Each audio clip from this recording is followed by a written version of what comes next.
evening. Welcome to the regular board meeting for the city of Pontiac School District.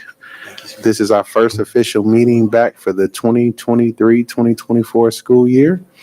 Hope everyone had a wonderful summer. I had an amazing summer.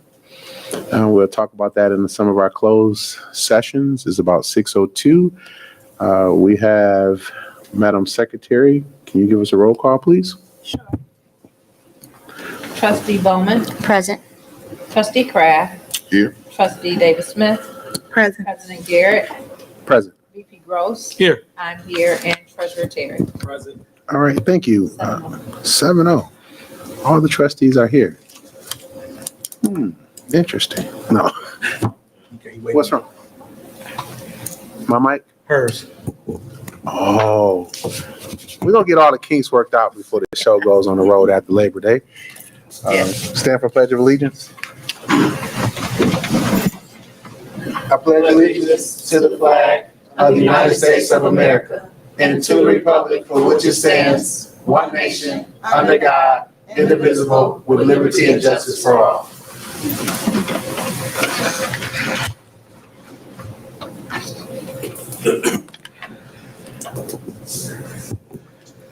We're having a moment with one of our senior board members.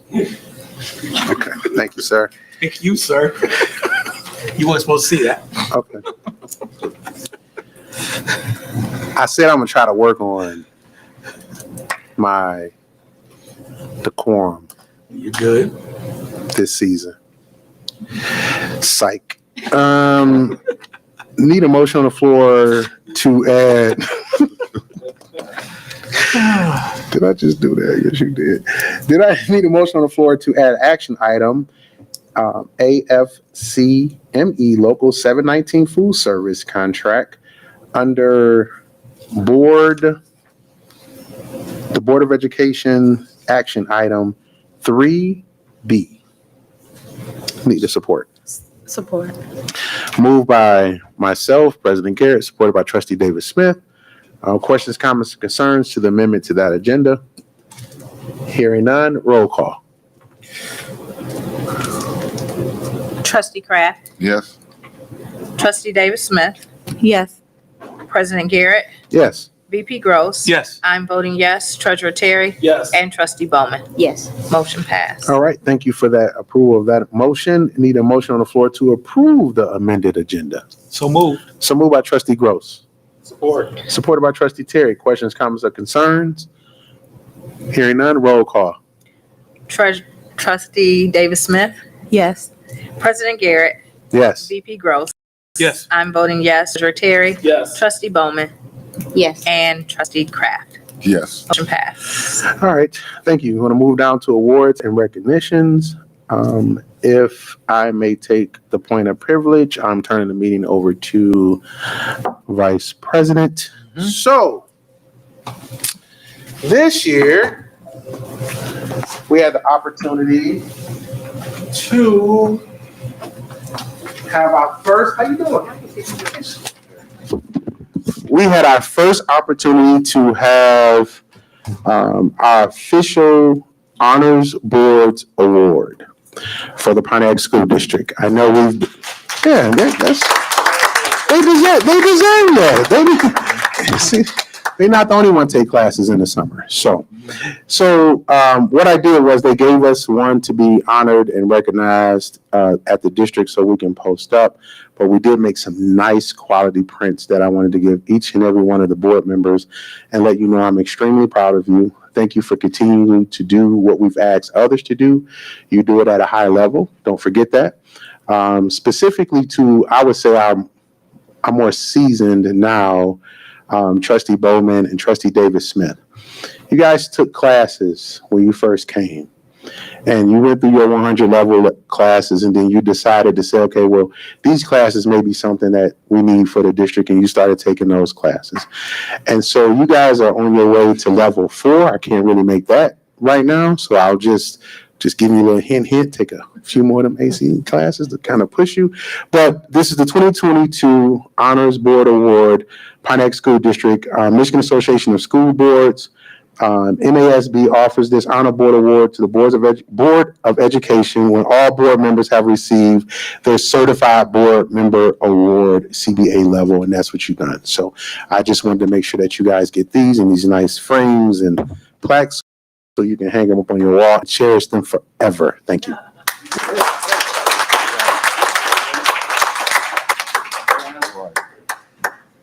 Terry.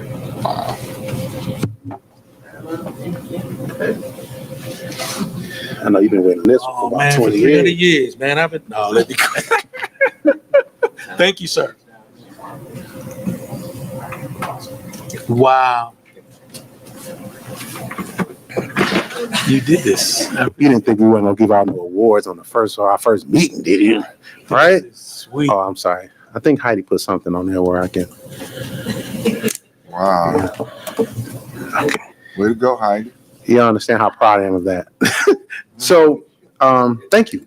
Going to move down to recognition of elected officials. Any elected officials in the audience?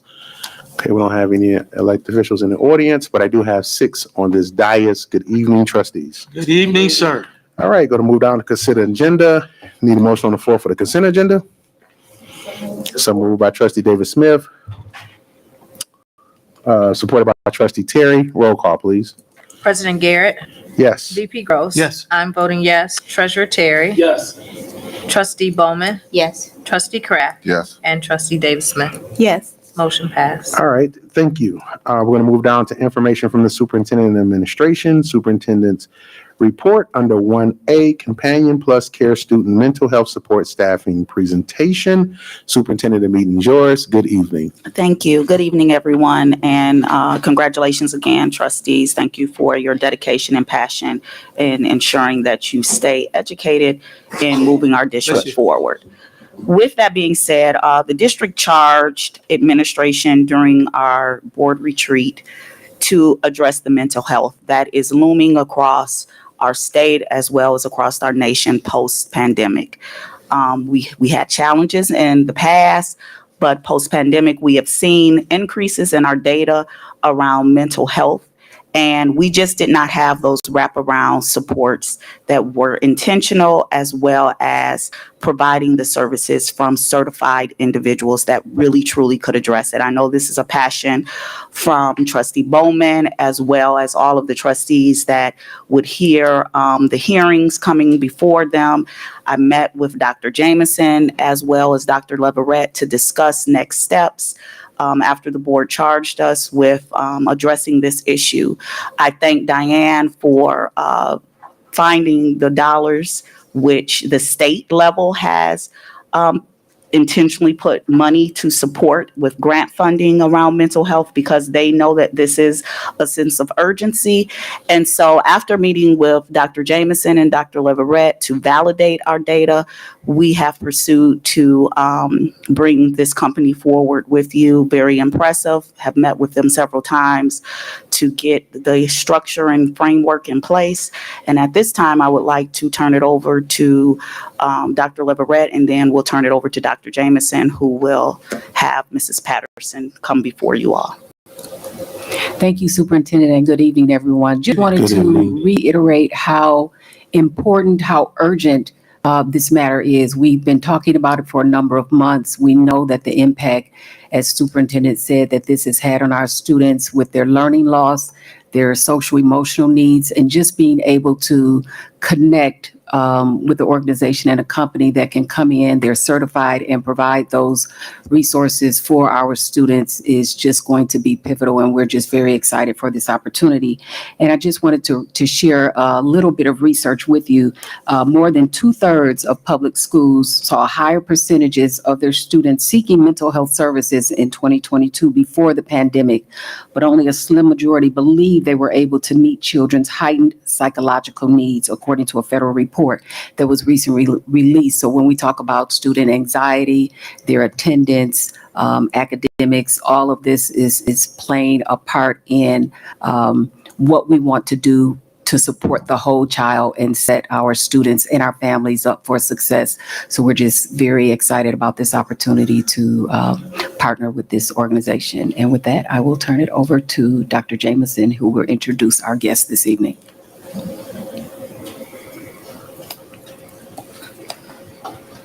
Good evening. Good evening, Dr. Jameson. Doc. With pleasure. I introduce to you guys Ms. Angela Patterson, Superintendent. I'm so glad that you crossed paths with her.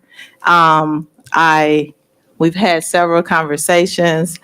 Really excited about what she will bring to the district as far as providing the services for students, addressing their mental health issues, the severe issues that we have seen post-pandemic, especially with our students and some of the issues that we have as a result of that.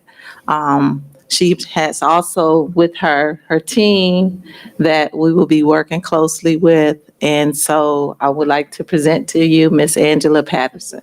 Thank you, Ms. Good evening, ma'am. Good evening. How are you all? Good, how are you? Excellent. I'm good, thank you. I apologize if I'm a little nervous. You know, I don't normally speak in front of a lot of people, so forgive me. But the one thing I am passionate about is the children. So with that being said, I'll introduce myself again. My name is Angela Patterson. I am the CEO of Companion Plus Care. Companion Plus Care was formed in 2010, and it is an integrated care. We are integrated care service provider. And so basically what that means is that we offer a wide range of behavioral health services and support services throughout Wayne County, Oakland County, and Macomb County. Over the past 13 years that Companion has been in existence, we have positively impacted approximately 6,500 students, their families, and as a founder and CEO, and these two lovely ladies here with me, together we have over 30 plus years of experience in behavioral health, specifically working with children. So when Ms. Williams approached me and discussed the need and what was going on here in Pontiac, we knew that this was something that we could address right away because, of course, as we see on a daily basis, we see the needs, we see what's going on with the children, and especially since the pandemic, it has gotten progressively worse. So that's what we're here to do. So with that being said, we'll just go ahead and start with our slideshow. So just to really briefly tell you, we're just going to go over our story, the components and comprehensive community partners that we deal with, and then the templates for the school mental health programming. And then from there, we'll be able to answer any questions or so on and so forth. So you guys can really, truly understand what our plans are and what we plan to do. Who I have with me is Miss Nakia Young. She is going to be our Director of Quality. She is going to be the person to make sure that everything that needs to be done with Dr. Jameson and Dr. Leverett, as far as documentation, as far as anything like that, is done and completed in the way it's supposed to. Then we have here Dr. Brown. Dr. Brown is going to be our Executive Director. She is going to be the one that's on site day to day at all the schools and so on and so forth. And we'll be making sure the staff are doing everything that they're supposed to do. Okay. Okay. I was going to say somebody has the clicker.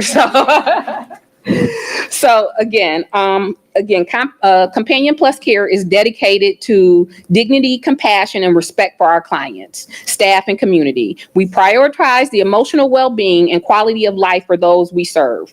Our mission is to provide barrier-free community support and respite services through an integrative team approach. We strive to empower individuals to promote community inclusion and help them achieve the goals while maintaining health and wellness. Secondly, here, what we're showing is the components of comprehensive community partner school mental health. So obviously what we have are the community health organizations such as ourselves. We have the youth and families, and then we have the schools. Because obviously without you all and the input from the faculty, from the teachers, we really don't know, because of course parents have their own views of their children, as we all know. But when you actually are with the teachers and the instructors, they see the children in a completely different light. And that's how we're really able to see, you know, what is going on, what the needs are, and so on and so forth. So this second slide here is kind of a description of how can I say this? How we gauge the children, meaning their level of severity of the need.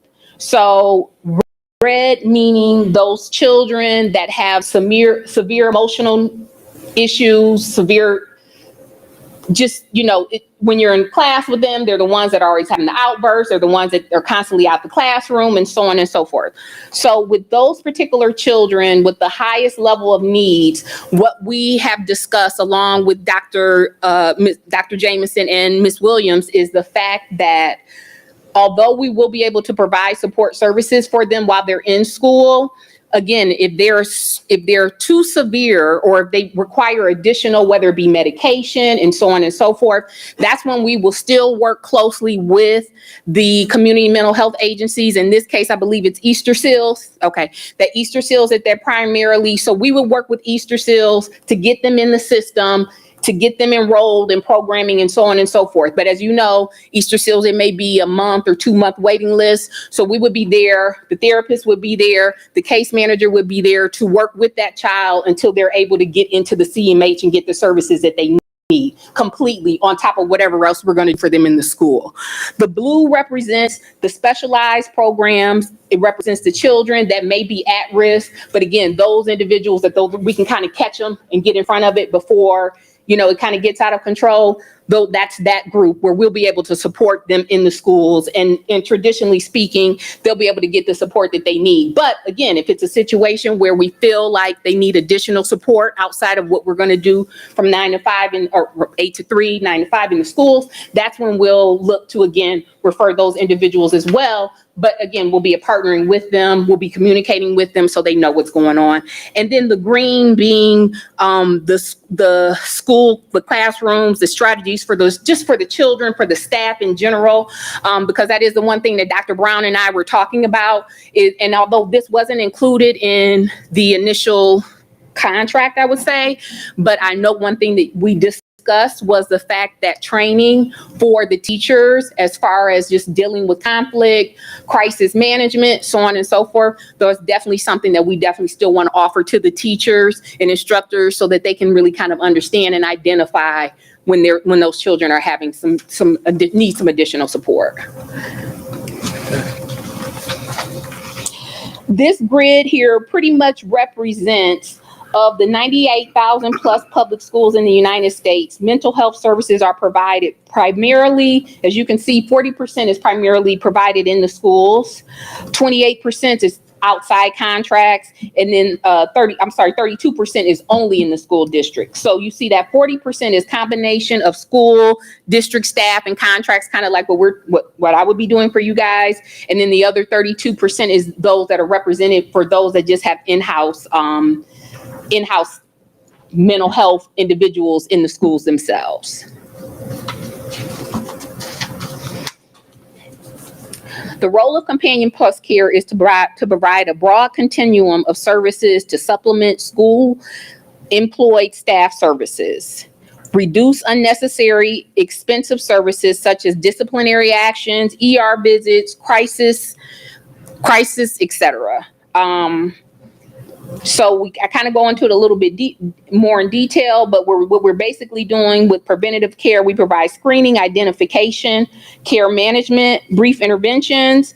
We assist with the transition back to school if removed from school, and for more restrictive psychiatric placements if necessary. Again, that's what we're talking about, the CMHs, and then facilitating connections, referrals, and pathways for those individuals that need other resources. Because that is the one thing that we do, even with our case managers, although they will be working in the schools, the case managers will have a little bit of flexibility that if there's something going on, especially when we're talking about linking them with the CMH or something like that, and if the child needs additional support with the parents to go into the school, to go to the community mental health agency and advocate for them, that's what the case manager is there to do and help assist and facilitate that process.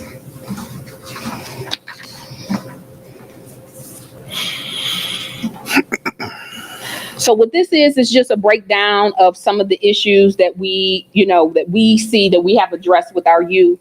Family and community violence, academic or attendance problem, bereavement and loss, abuse and neglect, depression, anxiety, trauma, ADHD, disruptive behaviors, exposure to substance use and dealing, homelessness, family mental illness, bullying and bullied, and school refusal. What this represents is really what we are as an organization, because there's so many things that we do. We pretty much go above and beyond for whatever it is the needs of the children. So this outlines all the different resources and things that we do for our children, whether it be mentoring, coping skills, computer literacy, money management, tutoring, workforce development, communication skills, and maintaining healthy relationships. Those are all the things that we assist the children in. Well, what this did was this represents the steps from Companion Plus Care to get started. Of course, as we know at this point, we've already met with you guys to discuss what we needed to do. We've already come up with a mapping and needs assessment. What we're eager to do is meet with the principals of the schools, along with Dr. Jamison and Dr. Leverett, to really get a fuller idea of what we'll do and how we'll execute with the different schools and so on and so forth, especially because, as we identified before, what we really want to do is tackle those children that we know out the gate are the problem children. And if, hopefully I don't offend anyone by saying that, but we all know what we're talking about. But that's our job. We're here to make everybody else's life a lot easier and to work with those teachers and to work with those administrators to get the support that they need to get the outcomes that at the end of the day these children need. The goal of this program is obviously to ensure the buy-in from the parents, from the children. We're going to be working with you guys to, whether it be meetings with the parents, whether it be meetings with the staff of the schools, to just really get them to have a full understanding of what it is that we do. And then, just again, to agree to the referral process, confirm the community provider has, that wasn't one thing, that we just need a space in all the schools so we can do the support for them. But besides that, that is the goals of our program.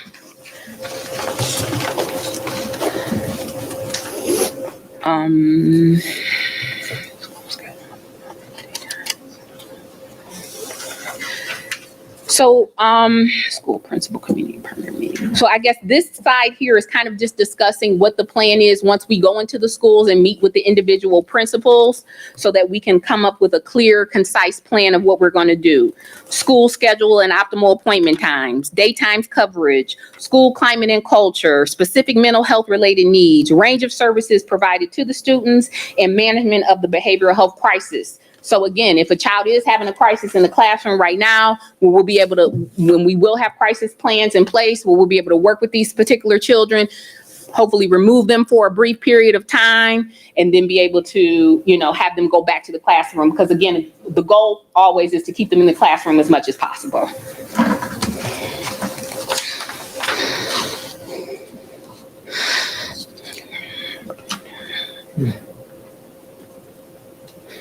So what this slide is just basically discussing is what our goal is. It's to help with attendance, help with school climate, classroom management and behavioral issues, opportunities to help children in their natural environment, and help with academic performance and attendance. So again, these are all the goals I know you guys as a board have for these children, and what we just do is align ourselves with that.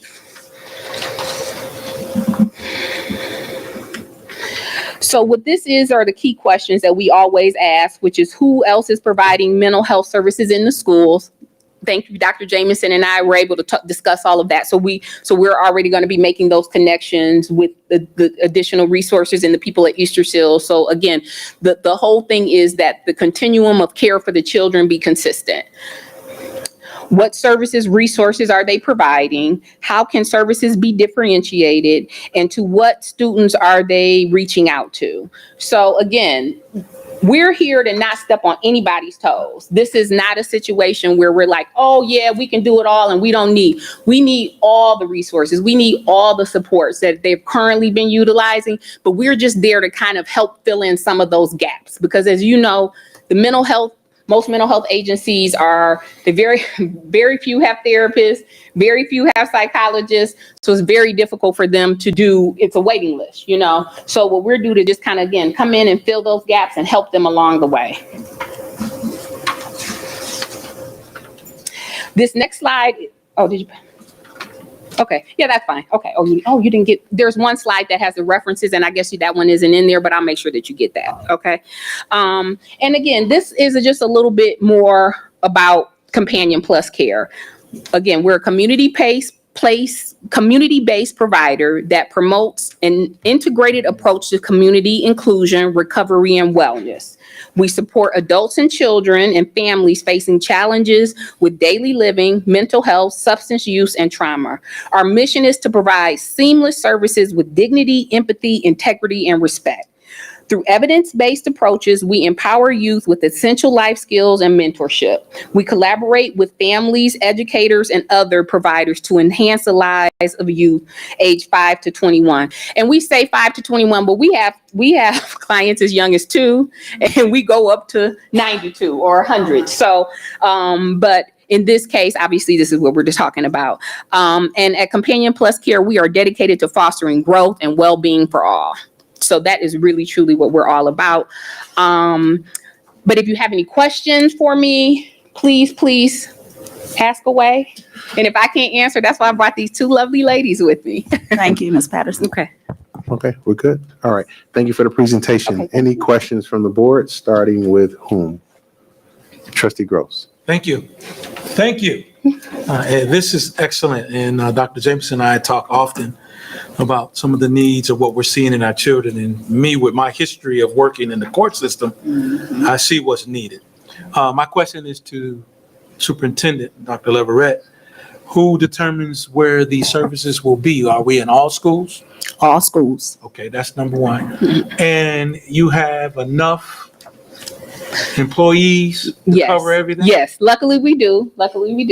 But like I discussed with Ms. Williams, what we're going to do is, what I had her do is send me a list of like the red schools, right? You know, where we said may have the biggest need. I agree. And the biggest, which was, if memory serves me, the high school, the middle school, and there were 2, were those elementary schools included in that? Harrington and Whitman. Okay, so the goal is, because obviously the buy-in is going to be key to this as well. Buy-in meaning from the children and so on and so forth. Because, you know, when they hear mental health, they're like, what? You know, so our goal was to start at the high school and the middle school first and just kind of branch off from there. And our thinking on that was, because I would assume in the high school level, most of them probably have siblings, or even in the middle school level, most of them probably have siblings that are younger.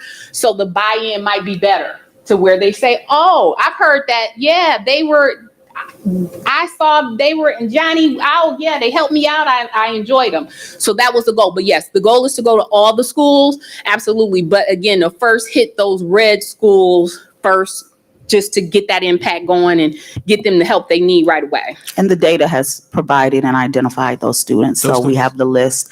Dr. Jameson and Dr. Leverett and Jennifer Dean provided it. So That's we'll excellent. go in with the plan to address those students and get those parents in to have those discussions. I think this is an excellent program, because this also prevents our kids from missing school. And Absolutely. preventing them from having to go into the system based on their behaviors, which we know are caused by some mental health concerns. And I think that you guys should be universal throughout. We're glad you're here. Thank you. Stay with us. We're pilot. I don't care what it is. Stay with us until we get the job done. I know and that's then we'll right. let you guys go out Go and tell the spread your people to help wings. them out. Okay. But I think this is an excellent opportunity to help those children, because it's needed.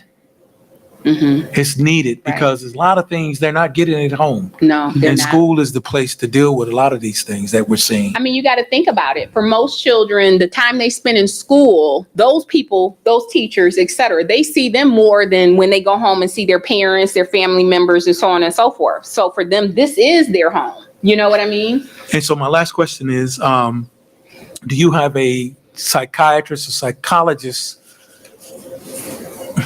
just in case you guys are being able to evaluate and judge and determine whether or not a child is in need of some form of medication? Do you have a psychologist or doctor Yes, I do that have. has the authority to to be do able that. to recommend? Because a lot of times our students, when they go into the system, because of some of the issues or concerns, behavior concerns, they're evaluated by the courts, and then that doctor or the psychiatrist, psychologist determined that they may need medication as part of the treatment. Right. If we can hit that prior to that, Absolutely. that's what they, Yes, we do that as well. Yes, absolutely. Absolutely. But can I again, vote twice? but again, I'm good. that is the goal, right? When we're going into these red schools, Yes. and we're seeing what we're seeing.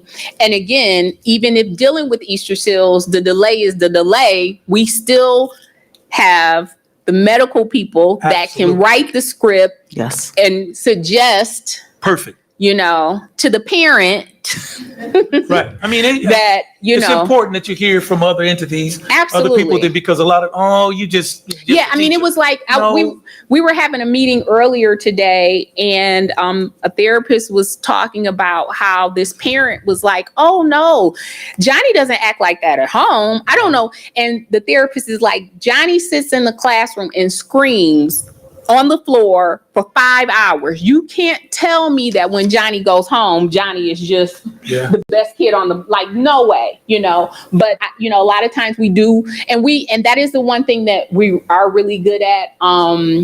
We're good at getting the parents to understand Wonderful. what we're doing and how words mean everything.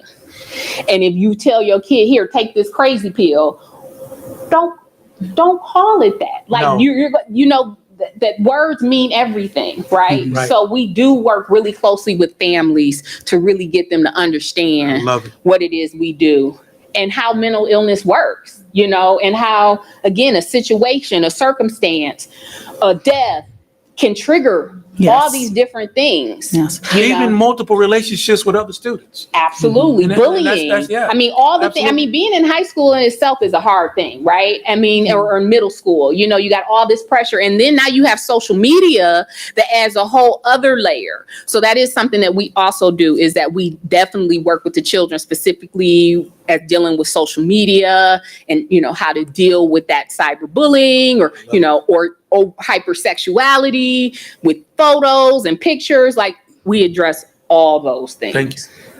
Thank you. Excellent. Thank you, Ms. Patton. Trustee Bowman, and then trustee Hannah. I just want to say thank you, Superintendent, for really focusing in on this area. The mental health piece is really important within our community, Yes. and finding a company as such to help our youth with the proper coping mechanisms and just ways to handle and deal with the mental anxieties of this world, the world, And I'm glad that we are implementing this program, and I'm excited. So, yeah. Thank you. Trustee Thank Hannah. Yeah, ditto. I too, we need the support, and I'm Yes. happy that we have the support, not just for our students, but for our teachers as well. So that's where my question lies. What type of training will you provide for our teachers? Dr. Brown?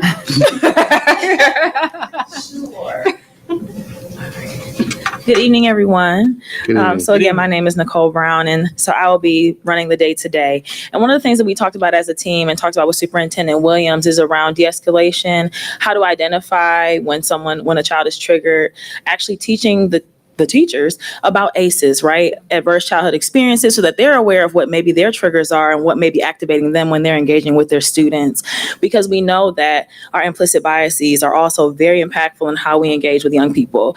And so we want to get in the classroom and make sure they can identify when they too are being triggered by a student and may react in a negative way to something that could be managed in a different way. And also teach them how to identify when they need to contact us or Dr. Jameson or Dr. Leverett or whomever is their superior, the principal, to connect them with us and streamline the process for referral and intervention. So we're hopeful that we can have time with teachers separate from the work that we're doing with the young folks so that we can really talk about what do these behaviors look like, what are these interventions that you can do in real time in your classroom before maybe they can get in front of one of our staff to help keep children in the classroom and keep them learning. Awesome. Yeah, thank you. I'm so glad you mentioned ACEs because a lot of our trustees have been trained with Oh, good. ACEs. So That's wonderful. yes, we're very familiar. She knows all the fancy words. Thank you, ma'am. Trustee Kraft. Yeah, thank you for coming and showing up. I'd like to know, is this a pilot program or is it something that you've done before? And what's the success rate on it? So this isn't a pilot program for us. This is what we've done before.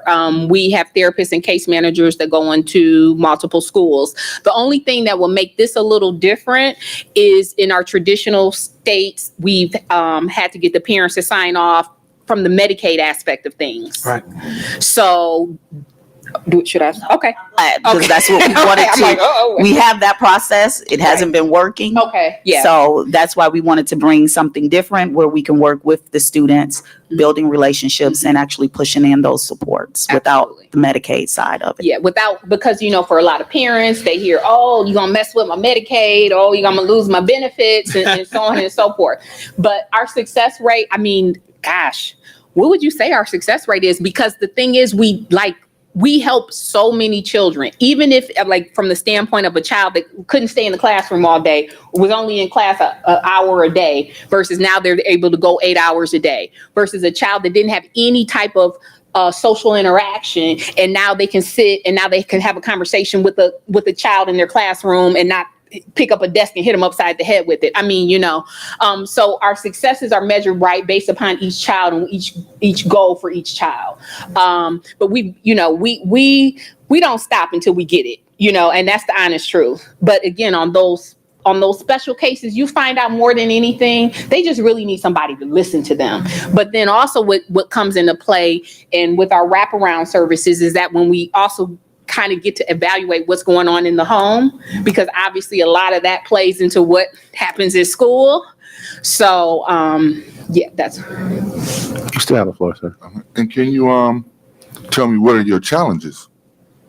Well, in the past, our challenges, again, have been with the parents, as far as, again, them being concerned that this will affect their Medicaid in any kind of way and so on and so forth.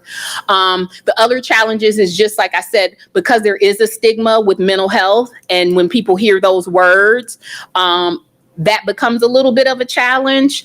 But once the children see who our staff are and what we do, and get word of mouth from other children that are like, well, they're kind of cool. They're all, it's very rare that we don't get the buy-in. And if I got to do a pizza party every blue moon or something, I know how to get the kids in. So,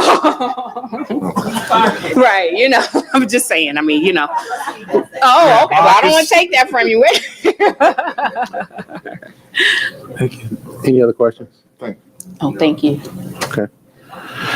Okay.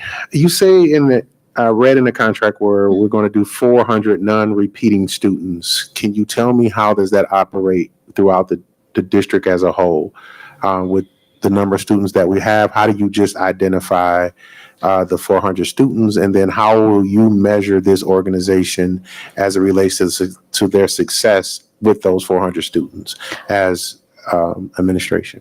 So the 490 students that have been identified in our district is based off of our data and our MiFi. And it's perfect with what Dr. Leverett is going to share with you in the upcoming presentations this evening. This is something that we assess our students annually on. And so those students have been identified. Those are our frequent flyers that consistently either get referred to special ed that may not qualify, as well as the students who are being suspended, that you have raised concerns when they come to an expulsion hearing. Why did it take so long? It's because we have to take those 10 steps. This will be inclusive in enlisting that we have viable therapists that are certified that can actually diagnose and say at an earlier stage, the student needs some additional support, and we may not be able to give it to them. We may need to talk to the parent about medication or whatever. We are going to base our benchmarks on the goals that are set within the, almost like a profile. It's not an IEP, but a profile of the student. What are they seeing? They're going to assess those 490 students based off of the school levels. And most of them, from what Jennifer Dean gave to us, was coming from the middle school as well as the high school. Bullying, suicidal thoughts, harming others, aggressive behaviors. So those are things that they are going to push in and begin those sessions with those students and actually develop a profile. And then we will see if those targets are met for them. Okay. 16 full-time mental health service program staff. So those 16 will be dedicated to the Pontiac School District is my assumption. Absolutely. Okay. You say you've worked with over 6,500 students over 13 years, specifically being in school districts. Is it school districts in Michigan? School districts in Michigan and in Ohio as well. Okay, because you said several states. Yeah. Okay, that's awesome. So 13 years plus of behavioral health. And I think I talked to the superintendent about this.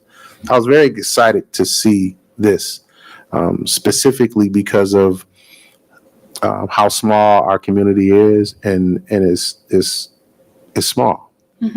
And so I really want this to be a success. And so I truly want to make this, it's not so much me, the world has made it a precedent on this is what we will focus on. Absolutely. And so even though in the contract, it says 1,400, we just identified 490. If we're going to service the 490, how does it look like? Will you come back? I think we're coming back twice a year in the contract, as Yes. it says, to present evaluate. But I would like for you to be as transparent as possible with administration, because they're very transparent with us. This is not your traditional school district. You're going to find it out that we work and move as a unit. This is something that I haven't seen or could find this specific program in other districts. I've looked. And so if this is going, I don't like to call it a pilot. Trailblazer. Right. The superintendent made me call it a pilot. Because I wanted to add some other years to it. But, right, exactly. What the thing that I want you to know and understand is that, and hear me clear, what's specific to Pontiac is Pontiac. And with where this funding is coming from, I don't really like to do pilots when we know what the problem is. But I think we have an administration that will find what we need financially to get us to where we need to be. If there becomes an issue or a concern around that, please identify that with administration. Oh, absolutely. And we will be checking in specifically at a board level a little bit more than twice a year. Of course. And so just know that you're supported, and know that you've already pretty much have done the work and have identified what needs to happen. But we know as well as at a board level and with this administration specifically, there are challenges in our community. And so don't be disheartened if you're not well received at front. They got to get to know you, and they got to, what they care, know that you care. Yeah. But then also, please do not be passive aggressive in making sure that our kids get what they need. Not at all. And so I need to clearly say it and document it on this tape so nobody can ever say that I didn't Never say it. said it. Absolutely. Absolutely. Because even with, and I guess this is an administration challenge, to you and getting some teachers to understand that in that 6.5 hours that we just agreed to, there's some extra professional development that they may or may not need, and that may be an HR situation there. But don't be afraid to make that necessarily choice and decision that needs to happen for our kids. Because at the end of the day, right, at the end of the day, I'm really trying to say is that this has to be a success. If something like this doesn't work, we in trouble. Yeah. And there, Because I'm just, yes. just hear me out. Oh, yeah. I'm asking you to hear me out. You're taking a risk, and you taking what you believe that you've done over 3 decades, and you saying, I know this can work in an everyday school district model.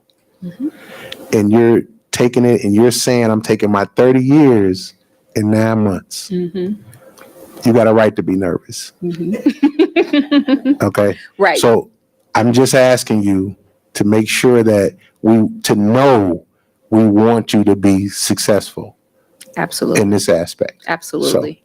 I'm Thank sorry. you, Hold on. trustee. I appreciate that. Go ahead. Just one more thing. So as far as the data and tracking of, okay. Everybody covered. Right. Everybody has a role.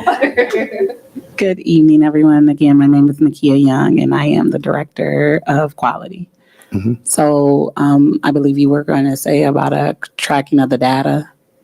Was there a specific question, or did you want to kind of So- understand our overall? Well, you can start with the overall and that may answer my question. If it doesn't, then I'll. Okay. So historically, what we have done in the past is that we have taken not more so of a member experience approach. We do pre and post surveys with our students.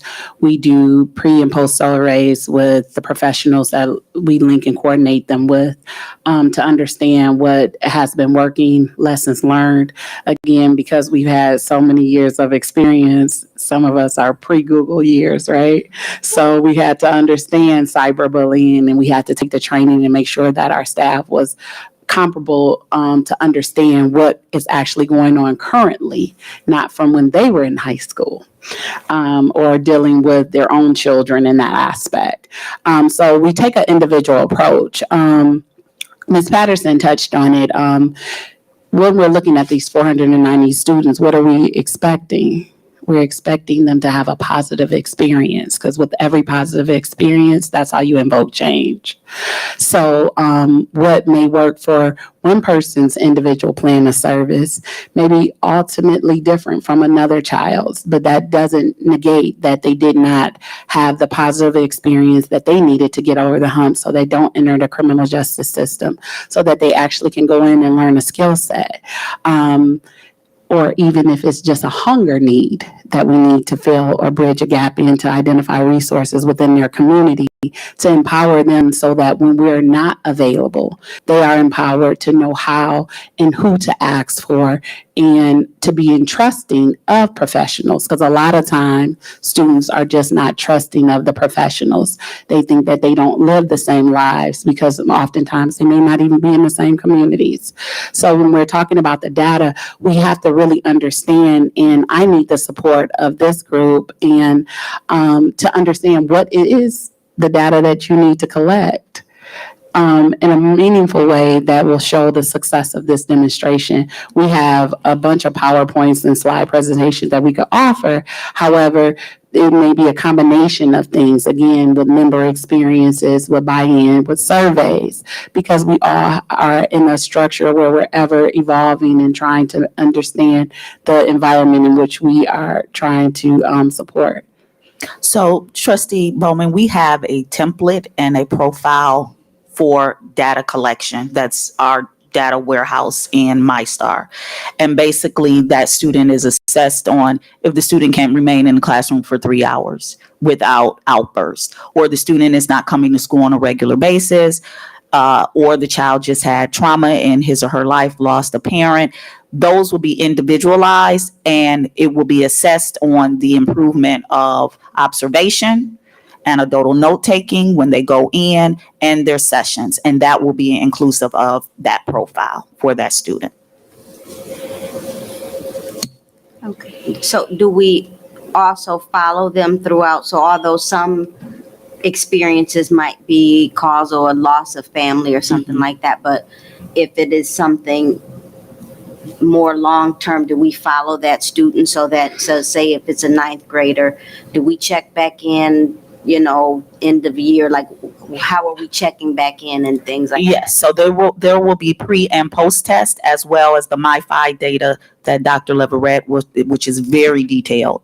She'll be talking about what students are experiencing, what areas we need to address as it relates to a district as a whole, but it is individualized. We don't want it to be boilerplate. So we're going to give them access to our data warehouse, where they have to plug in that information and data with students that they are working with. Okay, thank you. And I just want to add to, because I think sometimes we get lost in thinking that we fix something and then we don't come back. So students can behavioral health is ever fluid. It's something that you may not have to have the high intensity of, but it's something that you have the ability to tap into whenever those resources are needed. So if the question is, would we not consider a success if we had to readdress an individual? We would absolutely think that that would be a success, because now they're buying in and they're really engaged, and they weren't just trying to refer, they were referring themselves back in for the supports and services that they needed. You good? Okay. Thank you. Any other questions? Okay. Two things, Sue, if we can add, in our board retreat, if we can add a section in the board retreat specifically for this, which dedicates to that. The second part is that there is I didn't see it in the contract, but if there's something when we are sharing that information, I know I'm putting the cart before the horse, that companion clearly understand that data stays within house. Yeah, but yes. That is, so we can get that spelled out into specifically in the contract. And then also, if upon approval from the board, we change the 400 to 490, we've talked about that openly. I think it's just only fair that that's just referenced and is reflective in the contract. Thank you so much for your presentation. Thank you so much. I appreciate it. And Okay. again, we already were prepared. Although 400 was the number, we already knew. We're like, we're going to touch way more children than that. So that was absolutely the plan. Listen, the superintendent told me I had a specific number, right? So it's like, we know what we need, and so it's not to put any pressure. We're just not going to, again, to say clearly, we need this to be a success. Absolutely. For all parties involved, because this is a crisis that people are looking for an answer from children who look like us, and they come from communities that we come from. Right. And they can be successful with giving strategies on how to operate throughout the day. Absolutely. And so you're taking a very huge risk, and I don't want that to go unchecked professionally from your side. Sure. Business is business, but I wanted to make that public acknowledged, and thank you for allowing that risk to be taken here. Absolutely. And we're a partner, and we're a true partner. It's a two-way street. Absolutely. Okay, thank you. Thank you. All right, no problem. If we're going to move down now to, I'm sorry, it was reports. We move down to discussion item of the Companion Plus Student Mental Health Support Staffing Contract. Were there any questions around that? I'm sorry, Superintendent, since we were there, let's just we're going to stay right there. So from the board, were any discussions, you looked over the contract, were any conversations or questions that you had? Okay. All right. Thank you. I didn't want to tie up that discussion time. We're going to move down to Z-Space laptops for Pontiac High School Science Lab. Mr. Hokum, the science guy. No.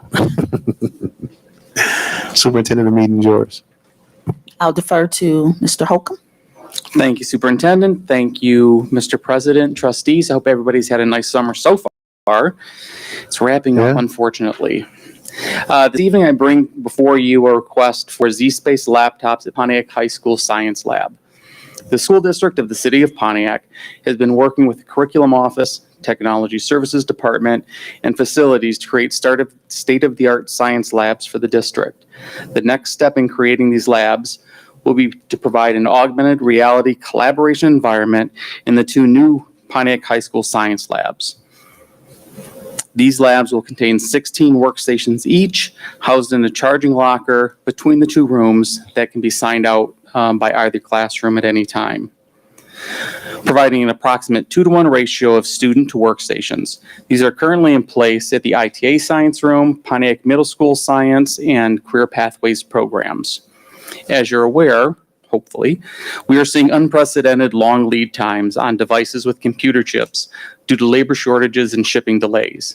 Thus, the reason for discussion and action this evening, to get the order in queue as soon as possible. Warranty and licensing expiration will not begin until the units and software are activated on site. Z-Space applications engage students in standards-based learning experiences that align with the curriculum. Students construct knowledge and understanding of concepts across multiple curriculum areas with a strong focus on STEM subjects.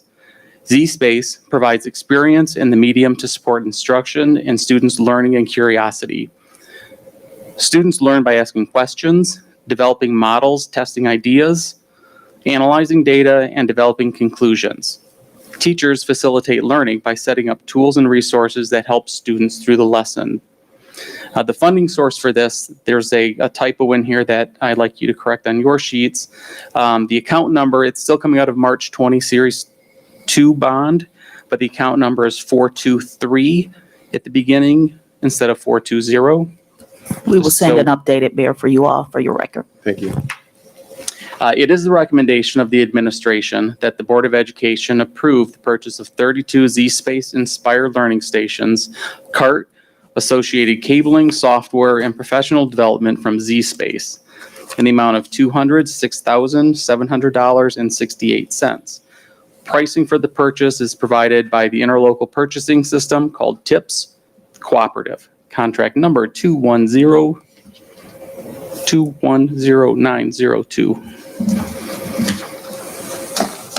Okay, That's all I have. thank you. Any questions from the board? Trustee Gross. Thank you, sir. Mhm. With this purchase, I think it's an excellent idea. We need it. Moving into the future, which we have been. As it pertains to maintaining, upgrading, we're fine. Say we want to continue to use this system 5 Yes. years from now. Today, we're still using the original 40 that we purchased 5 years ago this year. The hardware, when we buy it, it's an accelerated program, so they're putting in the latest chipsets that are in there for that longevity. The things that change are the software. That gets updated every year, so we renew that and upgrade that. And it almost emulates, if you haven't seen the Z-Space, it emulates a larger scale of the screen of what you had at the board retreat where we were Yes. using the cubes. It's a larger with, I remember the heart, and it actually looked like you were having it in your hand and students could look at it in the space of the screen and actually. I love it because I had the opportunity over the Very IDA engaging. to do that myself. Mhm. And the reason I ask these questions is because, as we know, we're not all going to be in this room right together to bring this information forward, to continue that it maintains I what we agree. want to do with it if we're going to keep it. And so when 10 years from now, I mean, of course, improvements are going to be needed, but that we can, if it's working, continue to maintain it. Because where we get into trouble is we decide because other people say things are better, this or that, and they change everything. In actuality, what we're doing is working. Right. So if it ain't broke, what? Don't fix it. There it is. That's what my grandmama used to do. As part of our bond planning, we plan for a 5-year refresh That's what on I'm our asking. equipment. That's what I'm asking. Yeah, that's part of our normal bond planning. Thank you. Thank you. You're welcome. Thank you, sir. Okay, thank you, sir. Any other questions from the board? I love it. Okay, thank you, Mr. Hope. Thank I you. appreciate you, sir. We're going to move down to action item Action item, approval of Companion Plus Care student mental health support and staffing contract. So moved. Moved by trustee Support. Gross, supported by trustee Terry. Any questions, comments, or concerns? Okay, roll call, please. VP Gross. Yes. I'm voting yes. Trustee, Treasurer Terry. Yes. Trustee Bowman. Yes. Trustee Kraft. Yes. Trustee Davis Smith. Yes. And President Garrett. Yes. Sir, it passes 7-0. All right, thank you. Congratulations and welcome to the Thank you. Pontiac School Welcome to District. Pontiac School District.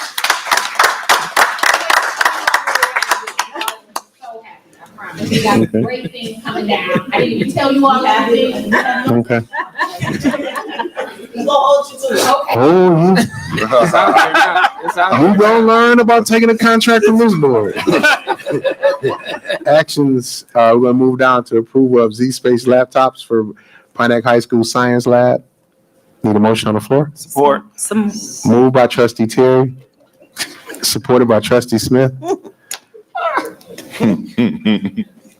Go ahead, bro. Just to say he was excited about it was out there for me. Like I ain't I even, love that. I know you're an engineer. That's why he was like, support it. All right. Questions, comments, or concerns to the motion? Hearing none, roll call, please. I'm voting yes. Treasurer Terry. Yes. Trustee Bowman. Yes. Trustee Kraft. Yes. Trustee Davis Smith. Yes. President Garrett. Yes. And VP Gross. Yes. Passes 7-0. All right, thank you. Going to move down to this board working agenda discussion item, tribute resolution to honoring Miss Mayetta Curry Martin, who was a representative not just of the Pontiac community, but of the Pontiac School District. I had the opportunity of working with her over at Pontiac Central, and Miss May can hold down a lunchroom by herself, East and West Commons. So when I tell you that I had the great opportunity of serving with individuals who showed me how to do it, and I would just like to say, the Pontiac way, and knowing how to get inside these kids' minds and getting them to do things that you wanted them to do. Miss May probably was about 5'1", and then even when she started as it wasn't even a security guard at that point. They called them hall monitors. That's right. And so when I came in and I said, Miss May, I want to move into a PA 330 program, and Miss May said, well, I ain't carrying no gun, but I'll wear a uniform. And I said, yes, ma'am. And so, when you seek counsel of wisdom, and she said she agreed to it, and Miss May went through the training, right? And they were in uniform, and they were, they had the blue blazers at that point and the white shirts, and she was very proud of that. But yet the uniform changed, but how she handled the school didn't. And she had that level of respect. And her boys are the Curry boys. They graduated from Pontiac Central, and they're doing very, very well. And so I had a time to reflect on this resolution, and a lot of our legends, the people who are a foundation, pillars in this particular community, even though they're transition, it doesn't mean the work has to transition. And so I'm very grateful to be able to present this resolution. Thank you, Heidi, for authoring the resolution, and it will be presented to her family upon the board's wishes and final thoughts to this. Trustee Gross. Thank you, and I'm glad you said that. Thank you, Mr. President. I had the opportunity to present the family with the initial copy to when still was read at her funeral. And I'm good friends with her nephew, and her daughter. Actually, Miss May was not in town during her passing, but her daughter thought enough of her in her home and brought her home. And they were so elated. And her daughter was just so elated that she was recognized by us. And as I explained to her family, that of course she was important to us because people remember her. We remember those people in our lives that we've had contact that was positive with us, or even if they were disciplining us, was discipline is still positive. And Ms. May was one of those people. And so as I explained to them, this is something that we definitely had to do. And I was glad that I got the contact from the family to get this done. And I think Heidi and Ms. Wright for, pushing this in a timely fashion, and Mr. President are getting approved at our last meeting because this was so important to them. And they thought that her receiving this from this board, how special she is. And that's because she is. And I think this board, listen, we may not hear it a lot, right? But some of the things, the small things that we think, that some people may think are small, we think are big, and recognizing our people now and then the time of their death, it's important to families. And this board did something that I think was very important to this family. And I thank you. And I saw the although it was difficult losing her, but I saw the joy in their face that we recognized her. That's good. And thank you. Thank you. And good job. Thank you for sharing that, sir. I Yes. appreciate that. Thank you. Any other comments from the board? Okay. Here now, we're going to move down to, sorry, I'm flipping pages. We're going to move down to discussion item, district facilities, procedures, and rental costs. That was a discussion that we had in board governance. I just wanted to bring it to the forefront of the board. We wanted to wait to this, per attorney, wait to the superintendent got back from a very, very much well-needed vacation to have the discussion we are, and I wanted to have it openly. We are doing a lot of renovations. We are bringing a different standard to our facilities, and the fee structure in which we are leasing the buildings and property doesn't match. It ain't adding up. It ain't making sense. And so we want to be able to be competitive, yet we want people to use our facilities, but we need to put a little bit more teeth to that fee structure and what we're asking from our community, from them, because it took 30 years to pass this bond. I don't want to wait. What if they decided we're going to wait for another 30 years? But I very seriously doubt that. But I want to have this particular conversation around what recommendations have been discussed, if any, Soup, with the attorney. And so I'll turn it over to you. Yes, this conversation definitely has come up in cabinet several times. Facilities has been charged to review the costs as we repair, such as our auditorium was one of the first projects that we know a lot of our community members are interested in renting out. So we are vetting those price lists. Okay. And once we get some solidified numbers based off of the square footage, the upgrades, and the time and usage of the rental space, we will share that with the board and give you an update. But the auditorium is one of the first ones. And we just recently received another one that Daryl is vetting for usage of a parking lot for roadkill. So Great. The discussion is taking place. We should have something soon. Rob, what do you think about?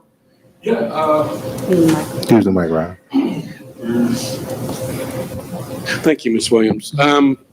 This always falls on the back of the superintendent or the board. Mm-hmm. I wrote the original one in 2013 when we had a lot of issues with the public. Mm-hmm. So maybe we could have a brief conversation in the subcommittee, because it really is what you as a governing board and the superintendent wants, because you're going to take the heat. We can enforce whatever you like, the rates that we charge, who we give freebies to, feeder programs.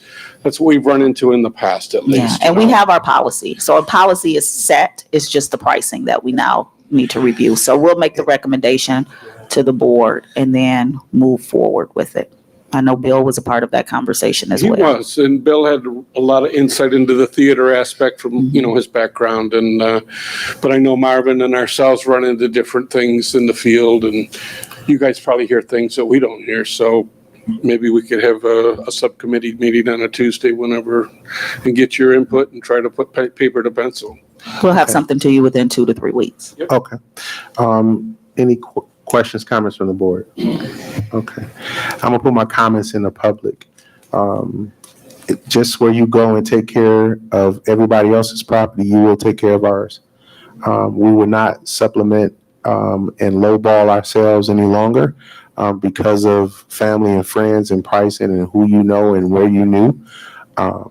again, I think I've been here long enough and rooted in this community strong enough to make these particular comments that we will hold people accountable. We've been taken advantage of, and I don't want that to continue to happen. And specifically to roadkill, when you look at the number of spaces in a particular parking lot versus what we lease them for, we basically give it away.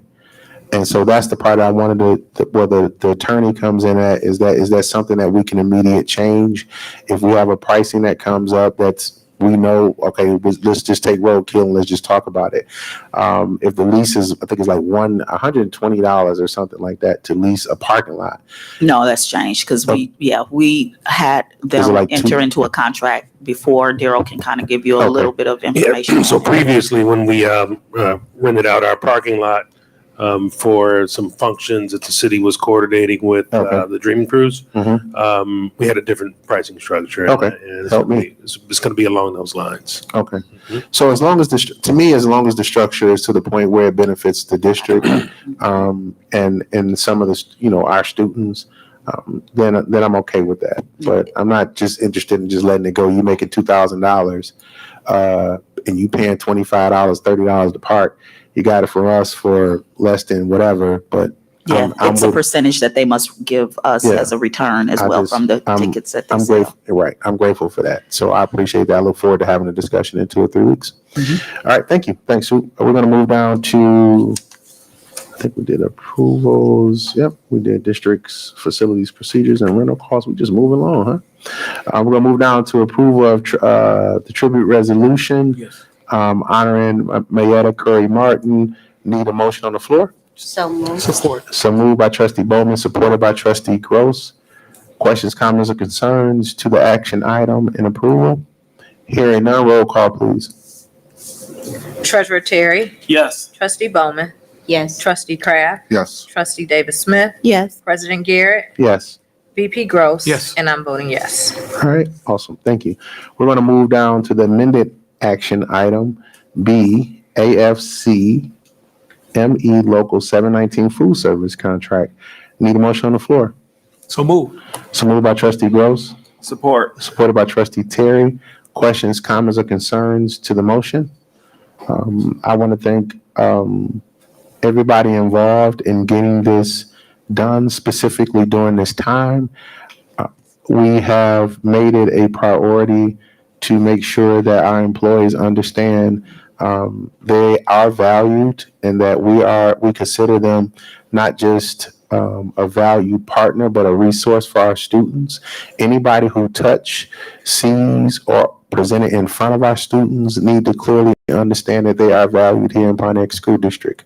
I think the superintendent has a cultural compass on what's going on in our town and what's going on within these individual units. And I just wanted to clearly say that I'm grateful for this board for locking in and really making the choices to stand tall for our kids, because that's not always easy when you're dealing with adult issues and people that are having to take care of what they need to take care of. I think this makes us competitive. These contracts makes us competitive, and we look forward to competition around here. We don't have no problem with it. So with that being said, roll call, please. Trustee Bowman, Yes. trustee Kraft, Yes. trustee Davis Smith, Yes. President Garrett, Yes. VP Gross. Yes. I'm voting yes, and Treasurer Terry. Yes. Passes 7-0. All right, thank you. We don't have any finance items for the first meeting, so we're going to go down to General Counsel, Human Resources Discussion Item, Athletic Trainer, New Job Description. Presenter will be Assistant Superintendent Yolanda Kellum. Superintendent, the meeting is yours. I defer to Ms. Kellum. Thank you, Superintendent. Good evening. Good President evening, ma'am. Garrett, Vice President Gross, Yeah. trustees, staff, and community. I believe this was a discussion item that we talked about in board retreat. And so this is a new job description for athletic trainer. We did hire a full-time athletic director in the fall. So this is an addition to the athletic team. The new job description, athletic trainer, is going to be a contracted position. The athletic trainer will work with medical professionals, and coaches to evaluate Pontiac School District's athletes' condition, establishing plans for diet, fitness, and treatment, and track progress toward health and fitness goals. The athletic trainer position shall be a newly created independent contractor position with no benefits. The responsibilities of this position will be outlined by the Office of Human Resources in collaboration with the athletic director. The position will report to the athletic director. The funding source is below. It is the recommendation of administration that the Board of Education approve the job description of athletic trainer effective August 7, 2023, and this also will be a part-time position. Okay. Awesome. Thank you. Questions, comments from the board? Trustee Kraft. Yeah, I think that this is an awesome addition because I think it's putting us back on an even playing field. That's one of the things that I pushed for when I first got on the board. So I wanted our kids to be on an even playing field. So, you know, when I go to other places, as I'm being a 30-year high school basketball official, I see it in other places. And I think our kids deserve the best. And I think this is what we need here. Thank you. All right. Trustee Gross. Thank you. And I'd like to add to that, Trustee Kraft. I think this is extremely important to have someone in this position at all times because, one, we see the things that are going now in athletics and sports with the various heart conditions in kids. This person is trained to do the, how do I pronounce it? Defibrillators. Yeah, that thing. Yes, to be able to be right there on the spot. AED. Yes. Yes, the AED is, yes. Just call it the AED, brother. Yes, the AED. And, you know, it's extremely important. We talk about this all the time, that it's not only needed in sports like basketball, but you'll have that person there for football, volleyball, all throughout the district. And I appreciate you bringing this to us because this is definitely needed. And I hope that we can continue to find the funding and have this going for years because at some point in time, we didn't have one. And we actually would have the ambulance drivers at the football game sitting and waiting to see if anything happens. Now we have our own in-house trainer. And it's extremely important that the parents see that for their children. And I thank you for bringing this forward. Thank you, sir. Okay. Thank you. Any other questions? Okay. I'm super excited about this because as the world has changed, so has high school sports. What we know as high school sports from when most of us have played is not that anymore. These kids can enter it at any moment in time because of their name recognition to what we call an NIL. Where they're making more money in high school than most people are making before they get out of college. And so Pontiac has a strong representation in both the NFL and the NBA. And that does not come without seeing exposure. And what we've done at our upgrading our facilities and attracting the eyes and attention of previous alumni who are coming back, who are willing to bring their camps back here, that recognition comes to those kids. And so you have to now have a business mindset of how do you protect that and how do you protect that appearance asset, right? I make no qualms about wanting to dream to be in the NFL and NBA. You know, some people will just say we just need to just focus on academics. Okay, you do need to focus on academics. But if a kid has a dream, it doesn't mean that you defer it because of academics. You understand that being a student athlete comes first. These kids now have programs that teach them, such as IME, that you can go down to Florida for a semester and it would teach you how to be a professional athlete and how to program your life in such a way that you can begin to accept these NILs, come back to your local high school, and now what you got on your hands when the student athlete is getting more attention on and off the field than they are in the classroom. Well, having a trainer there and having someone there to protect them, having someone to help to identify what that psyche is. I read the recommendation clearly and what they need to have.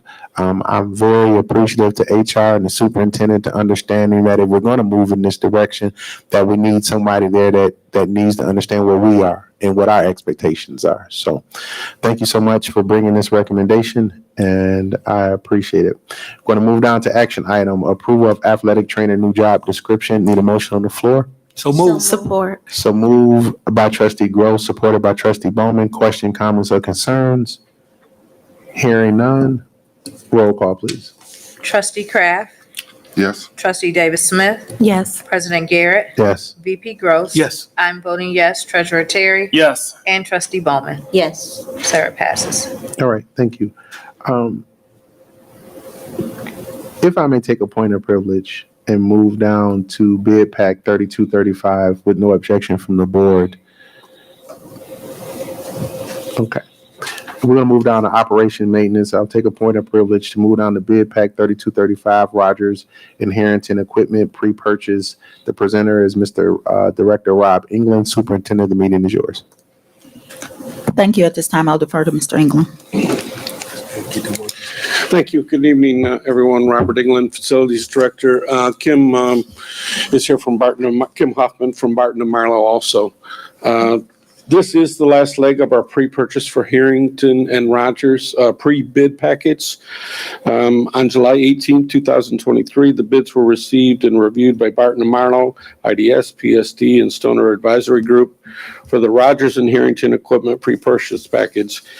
The only item that we only received one bid received from Metro Controls.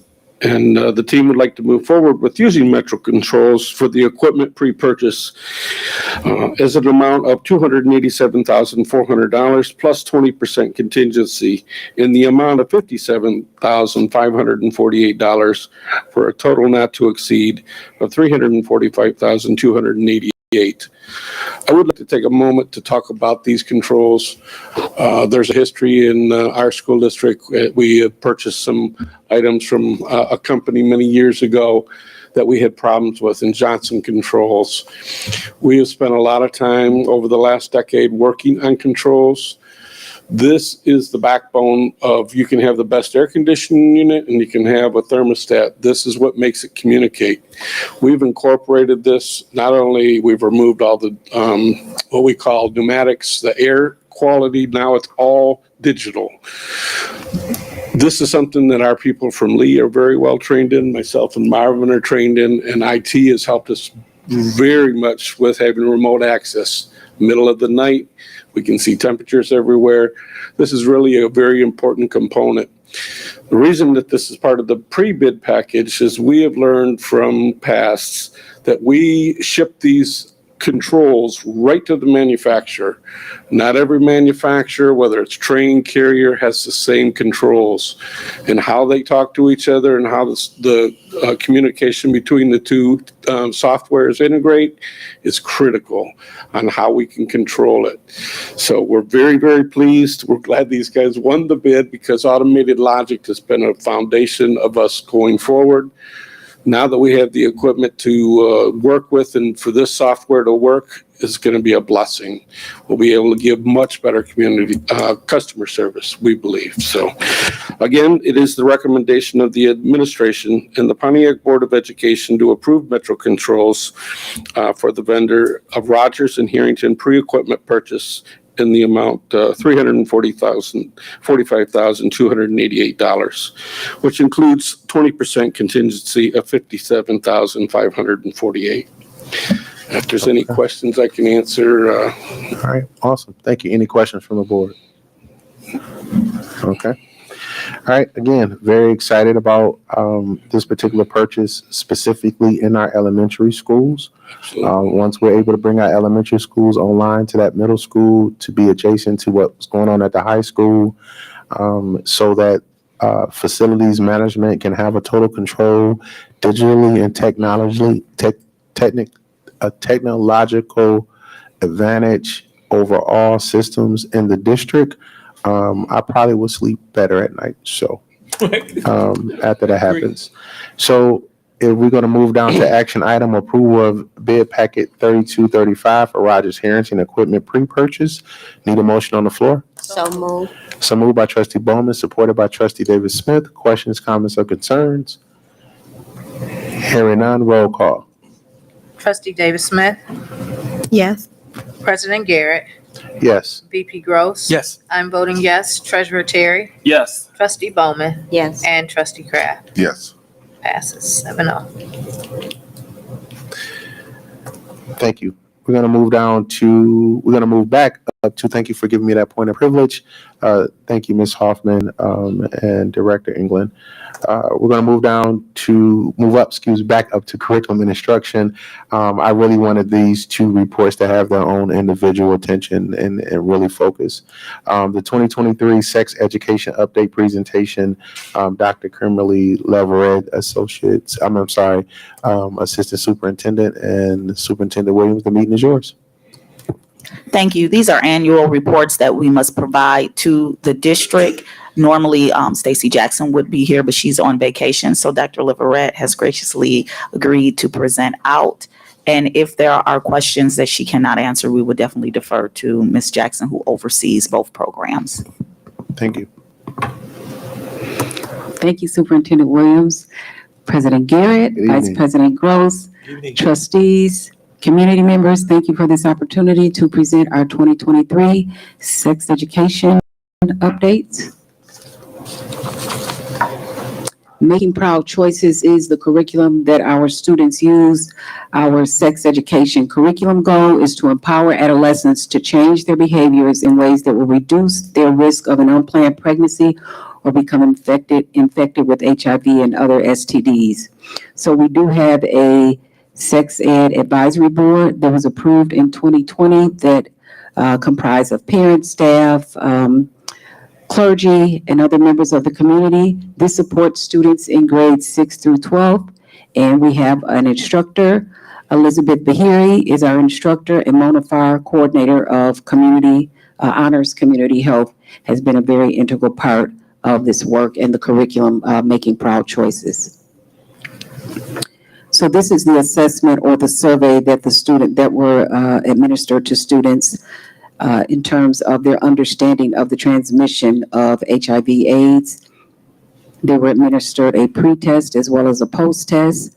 ITA, the pre-test, 19% of students stated that they had a high level of understanding of the transmission. The post-test indicated that they had 98% understood how important this is in terms of the level of understanding. At Pontiac High School, the pretest indicated that 45% of students had a high level of understanding, and the post-test indicated that 100% of students had a high level of understanding of the curriculum as presented. The next question or assessment that was asked students, do they have a high level? Pardon me, Dr. Leverett. Is it possible we can ask questions as we're going along, or you prefer, you want to wait to after the presentation? What's comfortable for you? Oh, you can ask now. As we go along? Okay. Trustee Terry. Just a question in regards to the numbers. I guess with the pre-test and the post-test, was there any particular breakdown on which, I guess, grades or which schools, or how was this, I guess, created? The percentages? I can answer that. Say the 6th through the 12th grade? This is 6th through 12th grade. Okay. Is this for specifically ITA? 6th grade, or? This is all of them combined. All of them? Yes. So is this done like every year, even though the same students come in, or? These are different cohorts. So as they move up, the level of understanding will increase. So 6th graders should have a better understanding when they're assessed in 7th grade. But these are different cohorts that are assessed each year around the sex education and the topic. Okay. So that's why we wanted to list out what the question specifically is, so that the level of understanding will show as they continue. And it is still under HIPAA, so we have to be very careful in not identifying and providing too much data around grade levels as well as male and female. Okay. No, I just want to know how it was. Okay. And this is done yearly? Yes, ever since we had the inception of our sex education. Thanks for that explanation. That works out. It helps. Okay. Okay. Proceed. Yeah. Okay. Yes, sir. High level of understanding of how to protect yourself from STDs and unexpected pregnancies.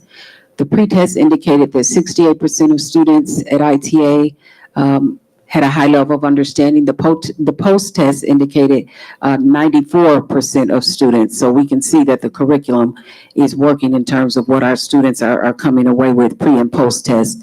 At Pontiac High School, there was 51% of students that had a high level, that stated they had a high level of understanding. And then the post-test indicated that we had 94% of students that indicated a high level of understanding. Again, this question asks students, do you have a high level of understanding of characteristics of a healthy relationship? The pretest indicated that 60% of students at ITA indicated that they had a high level of understanding. And the post-test indicated that 97% of students had a high level of understanding of what entails a healthy relationship.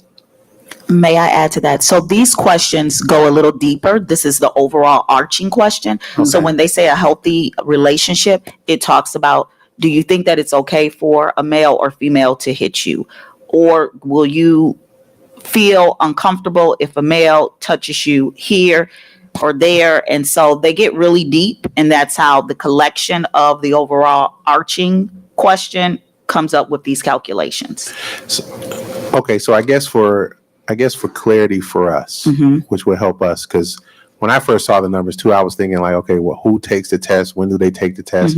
But the HIPAA really explains a lot of why you can't really present it out normally like this. So is it a test that's taken in the start of the school year, a 6th grade, 7th grade, 8th grade, then the 9th graders take it, then like you can't say how many versus male versus female. I mean, get gender specific, but is it a test that everybody assessment that every student must take, or is it? So the parent has to sign off. Okay. That their child may participate in the sex education. Okay. That was my next question, because it's the community. I mean, right. We're going to get our numbers up this year, but I mean, just as it relates to people, when you talk about these things, they don't know that the parent has to sign off for them to take the assessment. You know, it's just it hasn't been a big thing specifically here as it is in other, I would say school districts. But I'm sure we're going to have, our challenges as it relates to addressing some of the things that we're going to ask. And if you can put it in your weekly update, just to what the copy of the assessment was. Just the questions. Like, I know you can't do it here again because of what it is, but if you send it in your weekly update, that'll give you I know it'll give me a better opportunity to figure out what was asked of the students. And if I'm ever challenged, not so much challenged on it, I'll be able to clarify. I can get that from Ms. Jackson. Yes, and they'll take it again, and they will be assessed again this fall. Okay, awesome. And again, I think that's a great idea. But the post-test numbers come after the students have gone through the actual classes. Yes. And that's just good. And I want to say this. Seeing these numbers are excellent because, number one, whether child, parent approve this or not, students still talk. Oh, absolutely. And to get these conversations going, to show the improvement of these numbers from the beginning to the end, and as we do this process yearly, because I'm telling you, I had a discussion with a high school years ago pertaining to criminal sexual conduct in schools.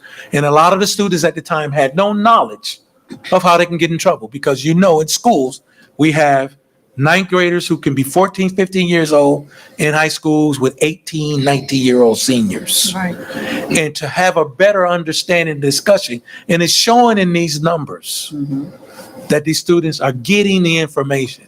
And once they get it, they talk about it and they share. So I'm happy to see this, but I'm glad this board decided we're going to go this route and implement this, as well as other diversity classes that pertains to history.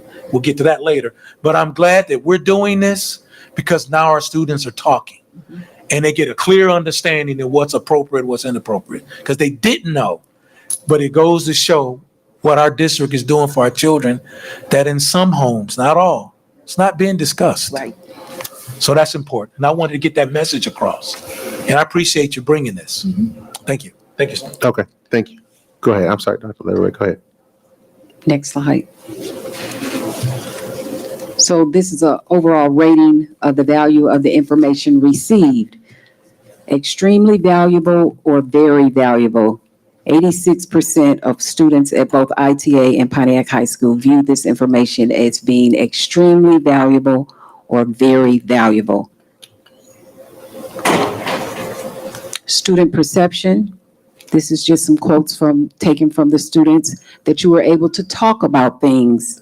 Students loved Ms. Bahari. She was so nice and easy to understand. What I liked most was the details that were given during each lesson and the videos that we were shown and how it taught me how to protect myself. Pontiac High School vaping presentation. Prior to instruction, most students were unaware of what nicotine addiction was. Students shared that they experience a great level of peer pressure when it comes to participating in vaping. Students were made aware of how companies sometimes target certain groups for sales. The next steps are developing a scaffold support for sex education at the upper elementary level so that students see the progression and we can start talking about these conversations, the level of awareness, how to have healthy relationships. The next report, questions? Okay. Any other questions around that? Okay. The vape, is there any data around the vaping presentation as it relates to the pretest things that they took, like whether they knew? I'm not sure. I know they showed a movie around the vaping and had deep discussions, had to write a paper on it. But vaping was one of the areas that we see really being prominent in our middle school as well as our high school. So that was the topic of discussion that the board wanted to really hone in on and address. So there were videos as well as lessons around vaping. So but the vaping piece is not something that is a priority from the state as it is with this. So that was just an additional add-on. Yes. Okay. All right. Just wanted to make sure that was clear. All right. Well, thank you. Okay. We'll talk a little bit more about that. Thank you. And the next report is the Michigan Department of Education Triennial Review, Pontiac Schools Wellness Policy Updates. The Curriculum and Instruction Department presents the attached report, and it provides the results of the triennial assessment of the Pontiac School District Wellness Policy. Let me get to that one.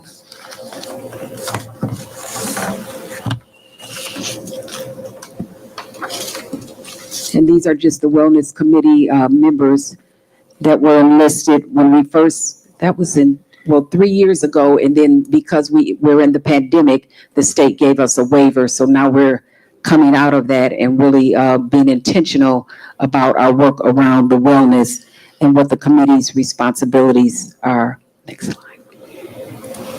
So this is what the Wellness Committee's responsibilities are. Review of the district wellness policy. Presentation of the wellness policy to the school board for approval. Measurement of the implementation of the policy and recommendation for revision of the policy if necessary. And this is a policy that is a requirement by the state and must be completed every 3 years. The required components of the assessment: monitoring the district's compliance with the current wellness policy, measuring how well we're doing with our current wellness policy as it compares to the model wellness policy, and measuring the progress made in attaining the goals of the wellness policy, which have been adopted by the board, and all the goals that are laid out that I'm going to review with you this evening, we're taking directly from our district wellness policy. The process: the Wellness Committee met 3 times a year to review the new data and consider strategies to ensure progress towards the district's wellness policy goals. And you'll see in the presentation that the need for social emotional learning and wellness was added to as a goal for our district wellness policy. Multiple sources to determine and prioritize our goals. As you know, the MiFi data is very, very comprehensive in terms of the questions, the assessments, and the outcomes. That's really a key driver in how we determine programs that are needed, and additional assessments or data that we need to collect, student perception surveys, benchmark assessments, and current health trends. We review the annual data to make informed decisions on whether to amend the goals. So,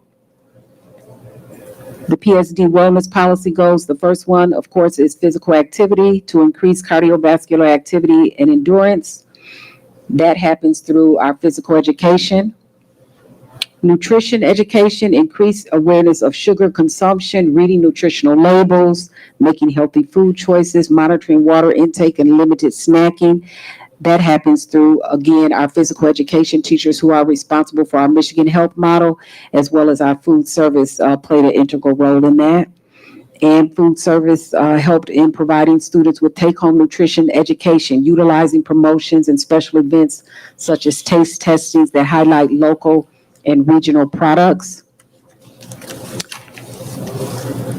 Our nutrition promotion, our goal 4 was to introduce students to new healthy foods and recipes. And we work with, of course, food service, our physical ed and our health education teachers. The nutrition education program should work with the school meal program to use the cafeteria as a learning lab, providing those opportunities to introduce new fruits, vegetables that our students may not be afforded or may not know is good for them. What's inside, where do they come from, how to grow your own, all of those things happen with, again, the food service department. This number 5 goal was added as we saw a district need, the social and emotional wellness. Students will establish and maintain positive relationships by respecting others, practicing social skills, and making responsible choices through collaborative educational plans between teachers, students, and families with integration with school-based health centers. And so supporting establishing a triangle of learning relationship between teachers, students, and families, integration and coordination of services with health centers. And that is, again, our partnership with Honors Community Health. So we talked about the 5 goals. So what were the action steps and what were the results as it relates to our goal number 1, which was physical activity? Some action steps were to provide students with an exercise calendar to encourage diverse types of exercise on a consistent basis. Continued implementation of physical education curriculum standards related to muscular strength and endurance, as well as flexibility. Providing students with additional at-home physical activities to increase cardiovascular levels. And the results were increased family involvement in healthy exercise and movement, increased endurance for most students, consistent instruction in regards to the physical education and health standards, heightened interest in staying healthy and group physical activity. And here we provided just a snapshot of Alcott in a 5th grade classroom in terms of physical activity. This shows the aerobic capacity via pacer and the pre and post test. And the next graph shows the muscular endurance pre-post test. So you can see far from proficient, close to proficient, and at or above proficient in terms of aerobic capacity. Again, for muscular endurance, far from proficient, close to proficient, and at or above proficient. And this ties into the physical activity of our goal number 1. Goal number 2 was nutrition education. These are the action steps that were implemented as well as the results. Help students experience new healthy foods through taste testing. Students analyze food labels and compare it to federal guidelines for diet recommendations. They track daily water intake and document in a digital log. Comparison of sugar consumption in beverages as compared to water. Healthy and unhealthy weight management investigations. The results, students examined food for appearance, taste, texture, and smell. Allowed students the opportunity to speak out about their food preferences. Students' exposure to nutrition facts labels not utilized in beverage preferences, MyFi 2022 weight and nutrition. So again, having students taste healthy foods is the heart of nutrition education, because if students try and like healthier foods, they'll be more likely to continue to eat those healthier foods. And if they're aware of why certain foods are good for their health and growth and development, they may be more encouraged to try them, to say, Mom, when we're at the grocery store, can you pick this up for me? So test tasting is a big part of the work just around getting our students more interested in their health and nutrition. I'm sorry, Dr. Leverett. One of our elder statesmen have a question. Trustee Gross. I am not repeating what he just said to me. Something about me and Insure. No. I'm asking, these things are state mandated things that we have to do? These are state mandated. We also have a partnership with MSU that comes in and does a lot of our taste testing, as well as our food service provider. They were great with the taste testing for us. MSU mean Michigan State University. Oh, okay. Okay. No, the reason I asked that is because I remember as an adolescent growing up, we were taught in school the various food groups. We knew that. So all of y'all can name the food groups now because of what we were taught in school. And I know things have changed, but this is excellent. I did not know that this was part of the curriculum. And this was, I believe, under the administration of Michelle Obama, who pushed this wellness. Yes. So that's when it became into law with legislation. And the ages are, or throughout it, every age? What age? I think it's You throughout. getting these results from Yeah, I think it's throughout. It is. through every, so It's elementary through high. Yes. Through school. Elementary, high school.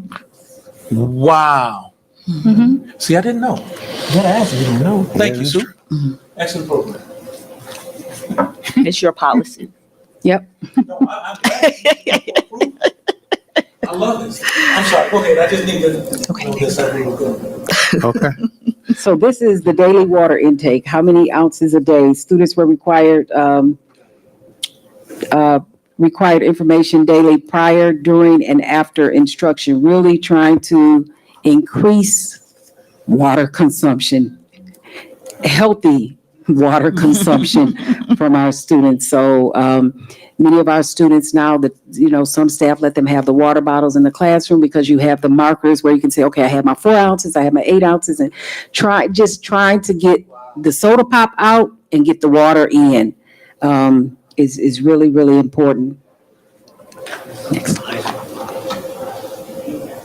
And of course, we're just showing that we also have the program of nutrition education at Kennedy. What is the best thing to drink for our bodies? And overwhelmingly, the students said water. And we're hoping that they are not consuming the other, the juice, the Kool-Aid, because it's so easy. And it does. It tastes good. I like my Cokes, but I try to balance it out with the water. Kool-Aid has water. And so let's take a look at our social emotional wellness, the action steps that the district said, you know what, we have 4, but we need to add this one as a 5th. Incorporating age-appropriate evidence-based curriculum for elementary and secondary grades, creating a same learning goal packet for elementary students for the purpose of teaching and adult family members at home what they learned in the classroom. So what is that home school connection? Because they'll come home and say, well, what did you do at school? Nothing. So this is, just forces more conversation and gets it out there. Referral methods to students-based health clinics for physical and mental behavioral health services. And the goal is progressing, implementing and collecting pre and post knowledge. Family members confirmed a learning session with the students and shared feedback with the teachers. Offered a series of mindfulness exercises to students and teachers, and offered a series of yoga sessions to students and teachers as well. This is just a snapshot of what we have learned. This is the Michigan Profile for Healthy Youth, MiFi, just a snapshot. The percentage of students who are obese at or above the 95th percentile for BMI by age and sex. And this just gives you those 3 grade levels. Percentage of students who are overweight at or above the 85th percentile and below the 95th percentile for BMI by age and sex. The percentage of students who are trying to lose weight. Add me to that list. Let's see what we have learned in terms of nutrition in 2022. The percentage of students who ate 5 or more servings per day of fruits and vegetables during the past 7 days. I don't want to overlook that last data point. That percentage of students who are trying to lose weight. And that,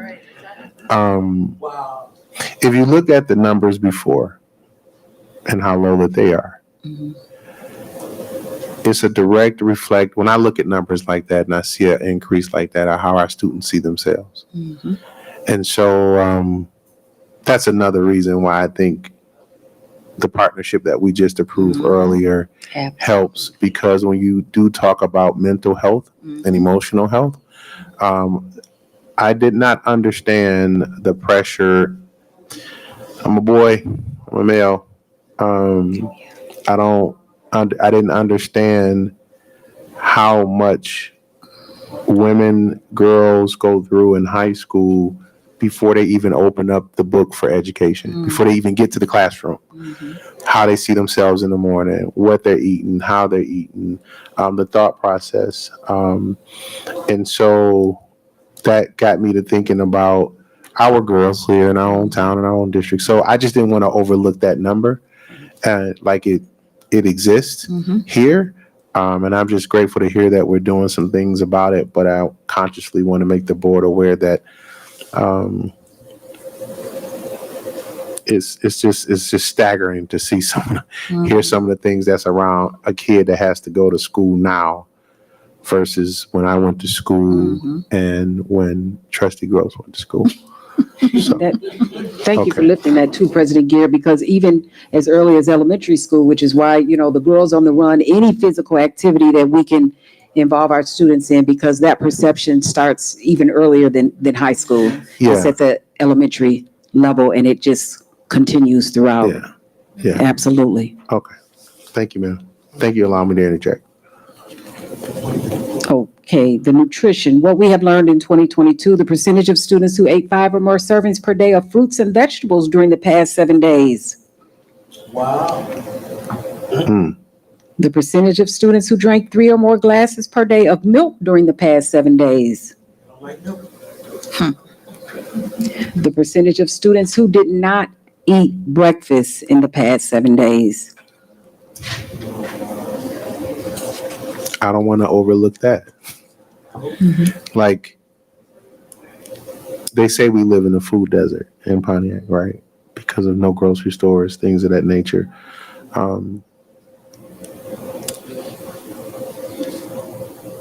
Numbers don't lie. I mean, data is what it is. I'm a big component of data. But when I see 20%, 11th grade, 26%, 9th graders, 29%, did not eat breakfast in the past 7 days. That could be, did you eat breakfast in 7 days, period? Where do you like breakfast? If you like breakfast, but if not, like, what meal are you getting? Right. Just to have a percentage there is, to me, it's like, okay, so all of these things that we've been doing over the summer and just over the last couple of years around SFE and making sure, our food services are up to par and that our kids are getting what they need. These things are very valuable and very important. I just don't want to lose sight of it because we're always coming back with the data. And a lot of times we don't point those things out. Right. And so I just want to make it a habit that throughout this academic year that we start stressing the fact that we are doing what we need to do. The data is reflective in the decisions that we need to be, how we need to be moving. And we are talking about it. So appreciate it. Go ahead, sir. So with the 29% of the freshmen that are saying they're not eating breakfast, that means 71% is. Or maybe. Yes. Which is a good number. But I mean, we want 100%. But I'm saying let's keep doing what we're doing. Because maybe that'll see through. Right. As they see the progress of those who are eating breakfast in the morning. I was one, we didn't have breakfast or lunch when I was in school. But I made sure I made breakfast. Ooh, you was tough. We had donuts and vending machines in high school. Wow. In high school, we did not have breakfast or lunch. No, he wasn't. struggling with me, but good to see that sorry. we're doing this and how involved we are is extremely important because that says a lot. They say breakfast is the most important part of the meal of the day. It's the I'll hold my comment for that.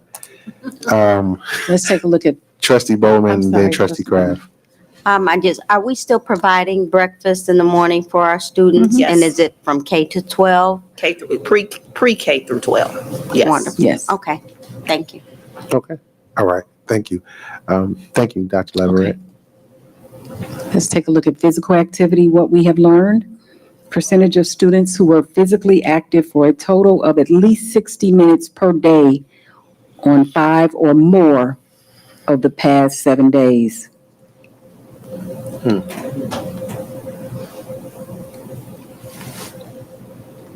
The percentage of students who attended physical education classes on 1 or more days in an average week when they were in school.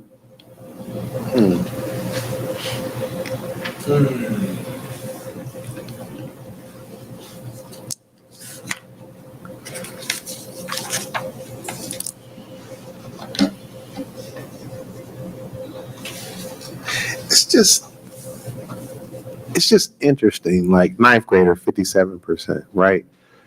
When we start making decisions on what's important, right? Like I watched other districts navigate the physical component in their district. They didn't get rid of sports. They minimized some things, but the nutritional part of their academic year included sports, nutrition, things of that nature, over just managing over the 15 years between as Pontiac was moving through. So I just wanted to just kind of point that out. Like, you know, when not that we will ever have to go back through that again, but to have this type of information, even back then, would have helped in some decisions that were made, which generationally now, because our district is so close to our municipal home, it's a town, right? Everybody knows everybody, everybody's connected. When we just started, you know, eliminating programs and things of that nature. But I'm glad we're having these opening conversations, and I'm grateful for this data. Thank you. Next steps, encourage more in community involvement, monthly newsletter for staff and parents, Michigan model of health training for our new teaching staff, invite community members from the health fields to speak with students about nutrition and exercise. And we already have a partnership with Oakland University and their health sciences department, and they have already had some visits in our schools doing just that, as well as Honors Health, as well as the new partner that in Michigan State, as well as the new partner that just came on board. Okay. All right. Questions? Any other questions from the board? Thank you for the presentation. Thank you so much. All right, we're going to move down to communications, petitions, and delegations. VP, nobody wants to talk to us. Okay.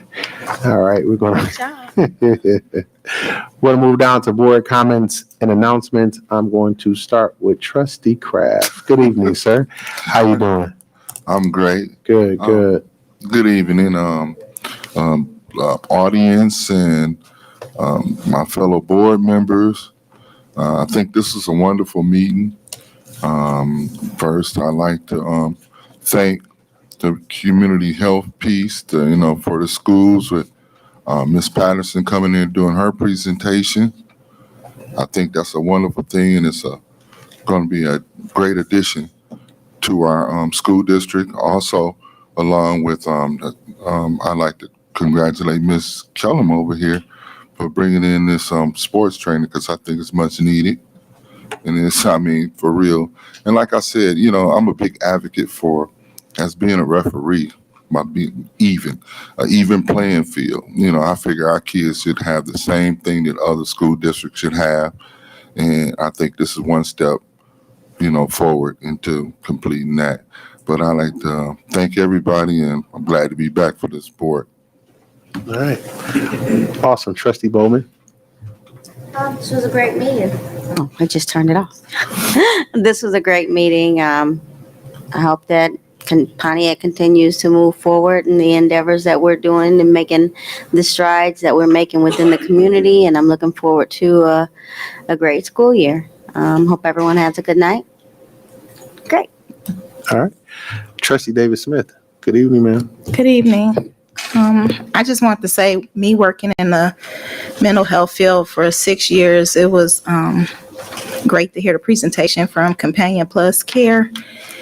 And I'm happy that they'll be partnering with our other healthcare providers to help our students with more social and emotional care.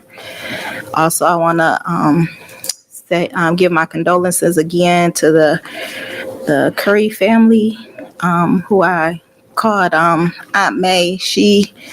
We had to drag her out the district. Like, she really loved being here and helping our kids, and she was with us for a long time. So I just wanted to tell them I was sending my condolences again. Also, I'm excited about the new job with the athletic trainer. I had lost my brother when he was 17 years old. He was 6'9" at 17 years old. As a matter of fact, his shoe was size 17. So he was playing basketball and there was no one there to help him. It was simple as just swiping his throat. He had gum in his throat, and that would have saved my brother's life. So I'm very happy that we have an athletic trainer. I'm thankful to the district because they did raise money. My mother didn't have to pay a dime for his funeral. So just having awareness of just having an athletic trainer there, because they have the means to be able to help our kids. A lot of times, like even my brother, because he was so tall, we didn't know that he also had heart problems. And like an athlete had just passed out not too long ago, I believe. And same thing, like you go and sometimes things like that happen. And so I'm glad that we have that athletic trainer. And we've been working all summer due to our president. So so I have not had a vacation, but I will be shutting myself down in September after our board has another after we go to another commitment that we have away from the district. And so I just want to say thank you to our staff and administration, and you guys always do a great job. I appreciate all that you do for our district. I know a lot of people overlook what you do, but I'm thankful to everyone, teachers, staff, my board. Mr. President, thank you again for honoring us with our Honor Board Award, and have a good night, everybody. All right. Thank you. Trustee Terry. Mr. Treasurer, how you doing? I'm good. How about yourself? I'm great. Good evening, everybody. Once again, a wonderful meeting. Just want to say welcome back. My first official board meeting for this school district year. So a lot more to come, but awesome presentations. And thank you for all the information that has been provided. Just knowing more information allows us to make the best decisions for these kids. So let's continue that process. On a different note, just some information for the community out there. OAA Foundation, they're doing a back to school book bag giveaway. That's going to be Saturday, August 12th. It's from 10 a.m. to noon. It's going to be sponsored by Target. It's going to be at their community center that is at 242 East Pike Road in Pontiac, Michigan, 48342.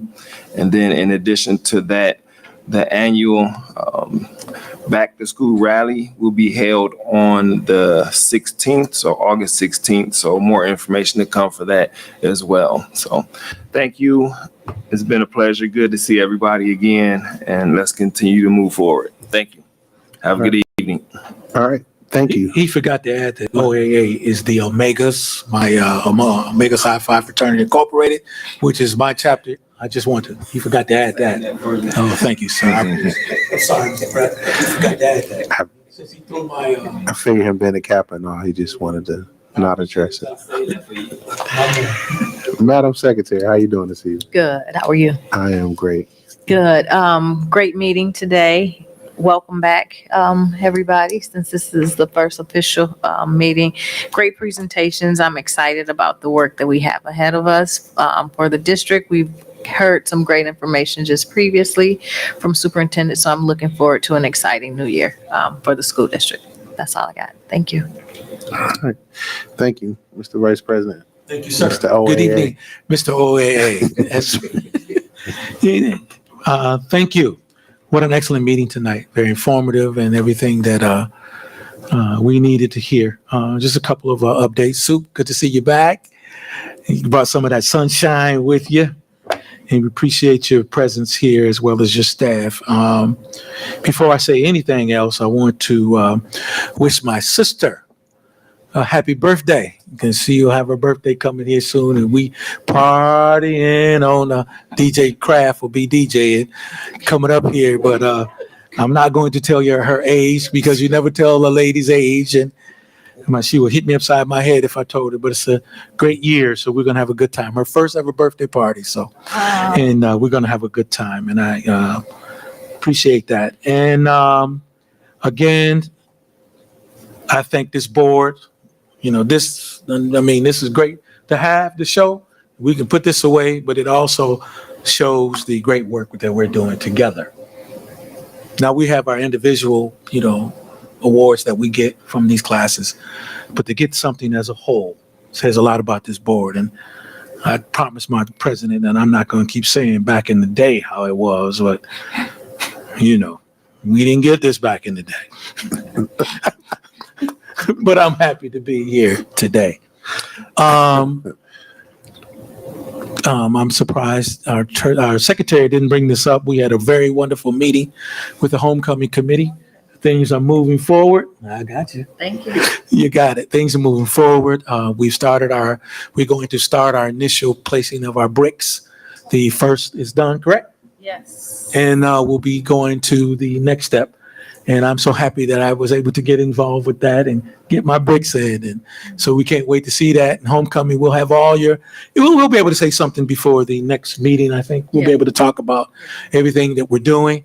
But I'm so excited. It was a great meeting. And I appreciate our chairperson, Secretary Hannah, who's doing an excellent job there and brought in Pontiac alumni and some people there. So what a great meeting. And so we're getting everything set to give back to the community and let the people know who was a part of this, how important they are. So I think homecoming is something that we'll be able to do. And so we actually bring in some clothing wear, and we talked about some things, and I haven't spoke with the president yet, but we also talked about some nice wear from the board and with the athletic director and see what we can do, because you guys have talked about going to the games, looking good together. So we even talked about that, but I'm not going to discuss that anymore until I meet with the president and we talk more about that. You already said it. But it was an excellent meeting and we're moving forward.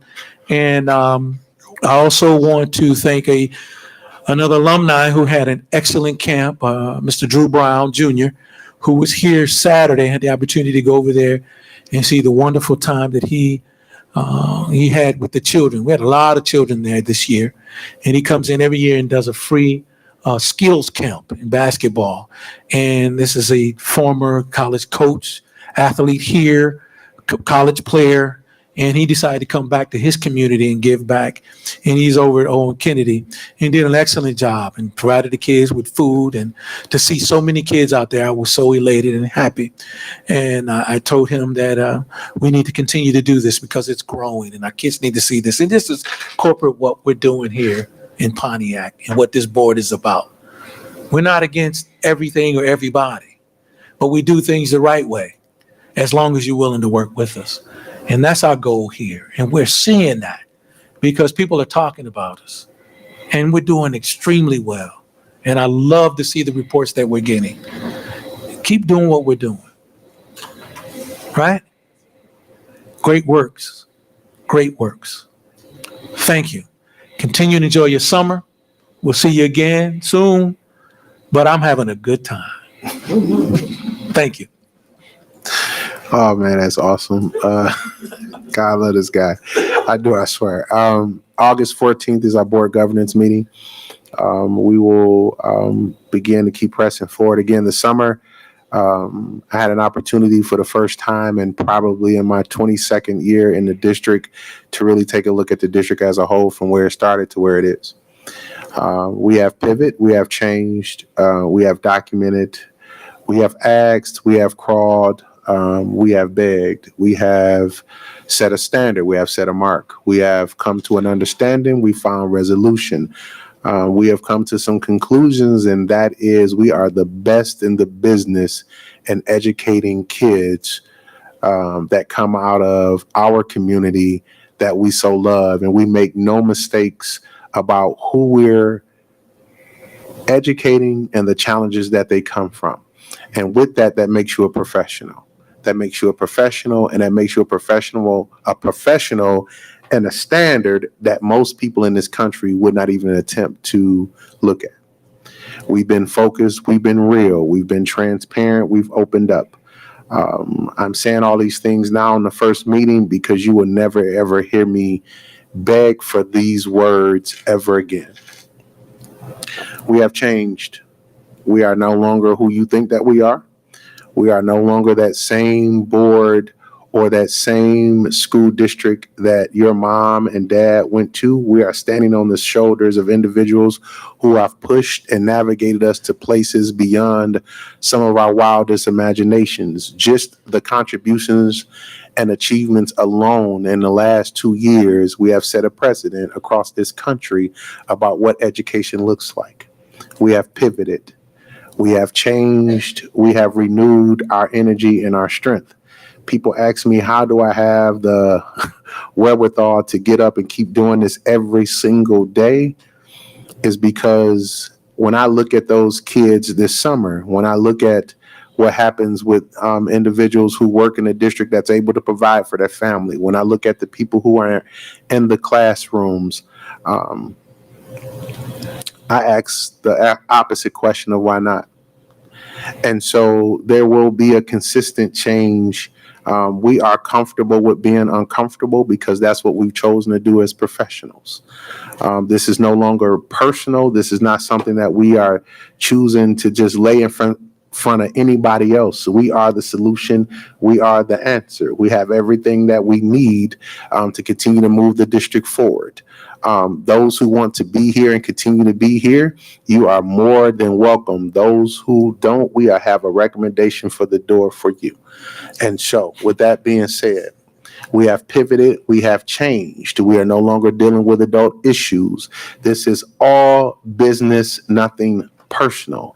If it's not involving our children on a regular daily basis that we're exposing them, we're giving them the ultimate exposure to everything that's possible to them. That's possible to them. You're in the right place. You're definitely in the right place. If not, we have pivot, we have changed, we have renewed our strength. We are opening ourselves up. We are transparent. There is not an answer out there that we don't have a solution for. I believe that. We've seen that. We've shown that. So with that being said, I am honored to be the leader of this board. I'm honored to share this dais with 6 other elected officials that's chosen to be here. They're not looking to go anywhere else. We had a board governance last week that when I say set me straight and put a fire up under me like you can't imagine what's about to happen in these next couple of weeks. Amen. So I won my last 39 seconds. Alicia White, owner of the Jade Ultra Group, part of the communication team now here in Pontiac School District. Thank you for being at your first meeting. And then with that being said, I would take a motion on the floor to adjourn. So moved. Support. So moved by trustee Bowman, supported by trustee David Smith. Questions, comments, or concerns? And the buzzer didn't get me, Miss Wright. Very close. Roll call. President Garrett. Yes. VP Gross. Yes. I'm voting yes. Treasurer Terry. Yes. Trustee Bowman. Yes. Trustee Kraft. Yes, And sir. Trustee Davis Smith. Yes. Motion passed. Motion passed. Meeting adjourned at 8:15. Don't forget to like, share, and subscribe to the Pontiac School District Facebook page. We look forward to seeing you each and every board meeting that we are live. Make sure you leave your comments and we'll be here for you again. Don't forget to like, share, and subscribe. Pontiac School District is alive and well. Phoenix Nation is alive and well, and we are better together. God bless you and good night.